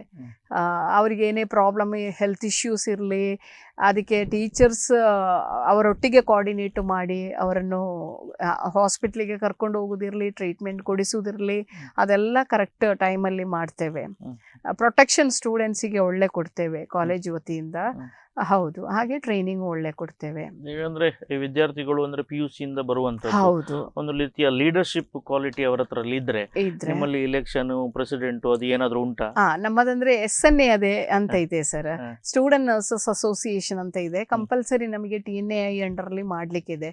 ಸೊ ಅಲ್ಲಿ ಪ್ರೆಸಿಡೆಂಟ್, ವೈಸ್ ಪ್ರೆಸಿಡೆಂಟ್ ಹಾಗೆ ಸೆಲೆಕ್ಷನ್ ಮಾಡಿ, ಎಲೆಕ್ಷನ್ ರೀತಿಯಲ್ಲೇ ಸೆಲೆಕ್ಷನ್ ಮಾಡಿ ಅವರನ್ನೇ ಒಂದು ಗೈಡ್ ಮಾಡ್ತೇವೆ. ಎಲ್ಲ ಪ್ರೋಗ್ರಾಮ್ ಕಂಡಕ್ಟ್ ಮಾಡೋದಿರಲಿ, outside and inside the college ಏನ್ ಪ್ರೋಗ್ರಾಮ್ ಕಂಡಕ್ಟ್ ಮಾಡ್ಲಿಕ್ಕಿದೆ ಎಲ್ಲ ಅವರಿಗೇನೆ ಗೈಡೆನ್ಸ್ ಕೊಡ್ತೇವೆ. ಸರಿ, ಈಗ ಪ್ರಿನ್ಸಿಪಲ್ ಸಕ್ಸಸ್ ಆಗುವುದು ಸ್ಟೂಡೆಂಟ್ಸ್ ಗಳಿಂದಲ್ಲ, ಪ್ರಿನ್ಸಿಪಲ್ ಸಕ್ಸಸ್ ಆಗುವುದು ಕೊಲೀಗ್ಸ್ ಗಳಿಂದ. ತಮ್ಮ ಕೊಲೀಗ್ಸ್ ತಮ್ಮೊಟ್ಟಿಗೆ ಹೇಗಿದ್ದಾರೆ, ಅವರ ಕ್ಯಾಲಿಬರ್ ಹೇಗಿದೆ, ಅವರು ಎಷ್ಟು ಸ್ಮಾರ್ಟ್ ಇದ್ದಾರೆ, ಹೌದು. ಅವಾಗ ಏನು ಹೇಳ್ತೀರಿ ಹೌದು. ನಿಮ್ಮ ಸ್ಟಾಫ್ನ ಬಗ್ಗೆ? ಸರ್, ಒಂದು ಹೇಳಿದರೆ ನಮ್ಮ ಮ್ಯಾನೇಜ್ಮೆಂಟಿಂದ ಅವರು ಒಳ್ಳೆ ಸ್ಕಿಲ್ಡ್ ಸ್ಟಾಫನ್ನೇ ಅಪಾಯಿಂಟ್ ಮಾಡ್ತಾ ಇದ್ದಾರೆ. ಅಷ್ಟು ಒಳ್ಳೆ ಇಂಟರ್ವ್ಯೂ ಮಾಡಿ ಒಳ್ಳೆ ಸ್ಕಿಲ್ ಅಸೆಸ್ ಮಾಡಿ ಅವರು ಅಪಾಯಿಂಟ್ ಮಾಡ್ತಾ ಇದ್ದಾವೆ. ಮತ್ತು ಅದು ಮಾತ್ರ ಅಲ್ಲ, ಎಲ್ಲ MSc ನರ್ಸಿಂಗ್ ಕ್ವಾಲಿಫಿಕೇಷನ್ ಇದ್ದವರು, ಇಲ್ಲದ್ರೆ MSc ಇನ್ ಅಲೈಡ್, ಇಲ್ಲದ್ರೆ MSc ಇನ್ BPT, ಹಾಗೆ ಕ್ವಾಲಿಫಿಕೇಷನ್ ಇದ್ದ ಫ್ಯಾಕಲ್ಟಿಯನ್ನೇ ಸೆಲೆಕ್ಷನ್ ಮಾಡ್ತಾ ಇದ್ದಾರೆ. ಸೊ ಅವರಿಂದಾಗಿ ನಮಗೆ ಒಳ್ಳೆ ಟ್ರೈನಿಂಗ್ ಕೊಡ್ಲಿಕ್ಕಾಗ್ತದೆ ಸ್ಟೂಡೆಂಟ್ಸಿಗೆ. BSc ಬೇಸ್ಡ್ಗಿಂತ MSc, ಈವನ್ ಅದು ಮಾತ್ರ ಅಲ್ಲ, ನಮಗೆ ಎಲ್ಲರಿಗೂ ಮೋಟಿವೇಟ್ ಮಾಡ್ತಾ ಇದ್ದಾರೆ PhD ಮಾಡಿ ಅಂತೇಳಿ. ಸೊ ಹಾಗೆ ಹೆಚ್ಚಿನ ಸ್ಟಾಫ್ ನಮ್ಮಲ್ಲಿ PhDಗೂ ಅಪ್ಲೈ ಮಾಡಿ ಅವರು ಅದನ್ನು ಮಾಡ್ತಾ ಇದ್ದಾರೆ, PhD. ಹೌದು. ಸರಿ, ಶಿಕ್ಷಾರ್ಥಿಯ ಕೊನೆಯ ಒಂದು ಸಮಯ ನಮಗೆ ಸ್ವಲ್ಪ ಅಭಾವ ಇದೆ. ಒಟ್ಟಿನಲ್ಲಿ ತಾವು ವಿದ್ಯಾರ್ಥಿಗಳಿಗೆ ಏನು ಹೇಳಲಿಕ್ಕೆ ಬಯಸ್ತೀರಿ? ವೈದ್ಯಕೀಯ ರಂಗಕ್ಕೆ ಬರುವಂಥ ವಿದ್ಯಾರ್ಥಿಗಳಿಗೆ, ನರ್ಸಿಂಗಿಗೆ ಬರುವಂಥದ್ರಿಗೆ ಅಥವಾ ಫಿಸಿಯೋಥೆರಪಿಗೆ ಬರುವವರಿಗೆ ಒಟ್ಟಿನಲ್ಲಿ ಏನು ಹೇಳಲಿಕ್ಕೆ ಬಯಸ್ತೀರಿ? ರೋಗಿಗಳ ಸೇವೆ ಮಾಡುವುದನ್ನೇ ಅದೇ ದೇವರ ಸೇವೆ ಮಾಡಿದಾಗೆ ಅಂತ ಹೇಳ್ತೇನೆ ನಾನು. ಯಾಕೆಂದರೆ ನಮಗೆ ಬೇರೆ ಬೇರೆ ರೀತಿಯ ರೋಗಿಗಳು ಬರ್ತಾರೆ, ಅವರಿಗೆ ತುಂಬ ನೋವುಗಳಿರ್ತದೆ, ಮನಸ್ಸಿನಲ್ಲಿ ತುಂಬ ಆಘಾತಗಳಿರ್ತದೆ. ಅದನ್ನೆಲ್ಲ ನಾವು ಅರ್ಥ ಮಾಡಿಕೊಂಡು ನಮ್ಮ ರೋಗಿಗಳಿಗೆ ಸ್ಪಂದಿಸಿ ಅವರಿಗೆ 1-to-1 ಕೇರ್ ಕೊಟ್ಟರೆ ಅದರಷ್ಟು ಒಳ್ಳೆಯ ಕಾರ್ಯ ಬೇರೆ ಇಲ್ಲ. ಹಾಗಾಗಿ ಸ್ಟೂಡೆಂಟ್ಸಿಗೆ ಹೇಳುವುದಷ್ಟೇ, ಒಳ್ಳೆಯ ಪೇಷಂಟ್ 1-to-1 ಇಂಟರ್ಪರ್ಸನಲ್ ಕೇರ್ ನಾವು ಪೇಷಂಟ್ಸಿಗೆ ಕೊಡಬೇಕು. ಅದನ್ನೊಂದು ಮಾಡಿದರೆ ನಮ್ಮ ಇದು ಲೈಫ್ ಸಕ್ಸಸ್ ಅಂತ ಹೇಳಲಿಕ್ಕೆ ಇಷ್ಟಪಡ್ತೇನೆ. ಮೇಡಮ್, ತಾವು ನಮ್ಮ ಸ್ಟುಡಿಯೋಗೆ ಬಂದ್ರಿ ಮತ್ತು ಸಾಕಷ್ಟು ವಿಚಾರಗಳನ್ನು, ನಮಗೆ ಗೊತ್ತಿಲ್ಲದ ವಿಚಾರಗಳನ್ನು, ಹೊಸ ಕೋರ್ಸ್ಗಳನ್ನು, ಹೊಸ ಪದವಿಗಳನ್ನು, ಹೊಸ ವಿಚಾರಗಳನ್ನು ಆದರ್ಶ ಗ್ರೂಪ್ ಆಫ್ ಇನ್ಸ್ಟಿಟ್ಯೂಷನ್ನಲ್ಲಿ, ಸಮೂಹ ಸಂಸ್ಥೆಗಳಲ್ಲಿ ಅಳವಡಿಸಲಿಕ್ಕೆ ನೋಡ್ತಿದ್ದೀರಿ. ತಾವು PhD ಮಾಡಲಿಕ್ಕೆ ಹೊರಟಿದ್ದೀರಿ. ಈಗ ಪ್ರೊಫೆಸರ್ ಸುದೀನ್ ಎಂ ಅಂತ ಕರೀತಿದ್ದೇನೆ. ನೆಕ್ಸ್ಟ್ ಇಂಟರ್ವ್ಯೂನಲ್ಲಿ ಡಾಕ್ಟರ್ ಸುದೀನ್ ಎಂ ಅಂತ ಕರೆಯುವಂಥ ಭಾಗ್ಯ ನಮಗೆ ಸಿಗಲಿ. ತಮಗೆ ಸರ್ವ ಶುಭವನ್ನು ಕೋರ್ತೇನೆ. ತಮ್ಮ ಆದರ್ಶ ಇನ್ಸ್ಟಿಟ್ಯೂಷನ್ಗೆ ಶುಭವನ್ನು ಕೋರ್ತೇನೆ.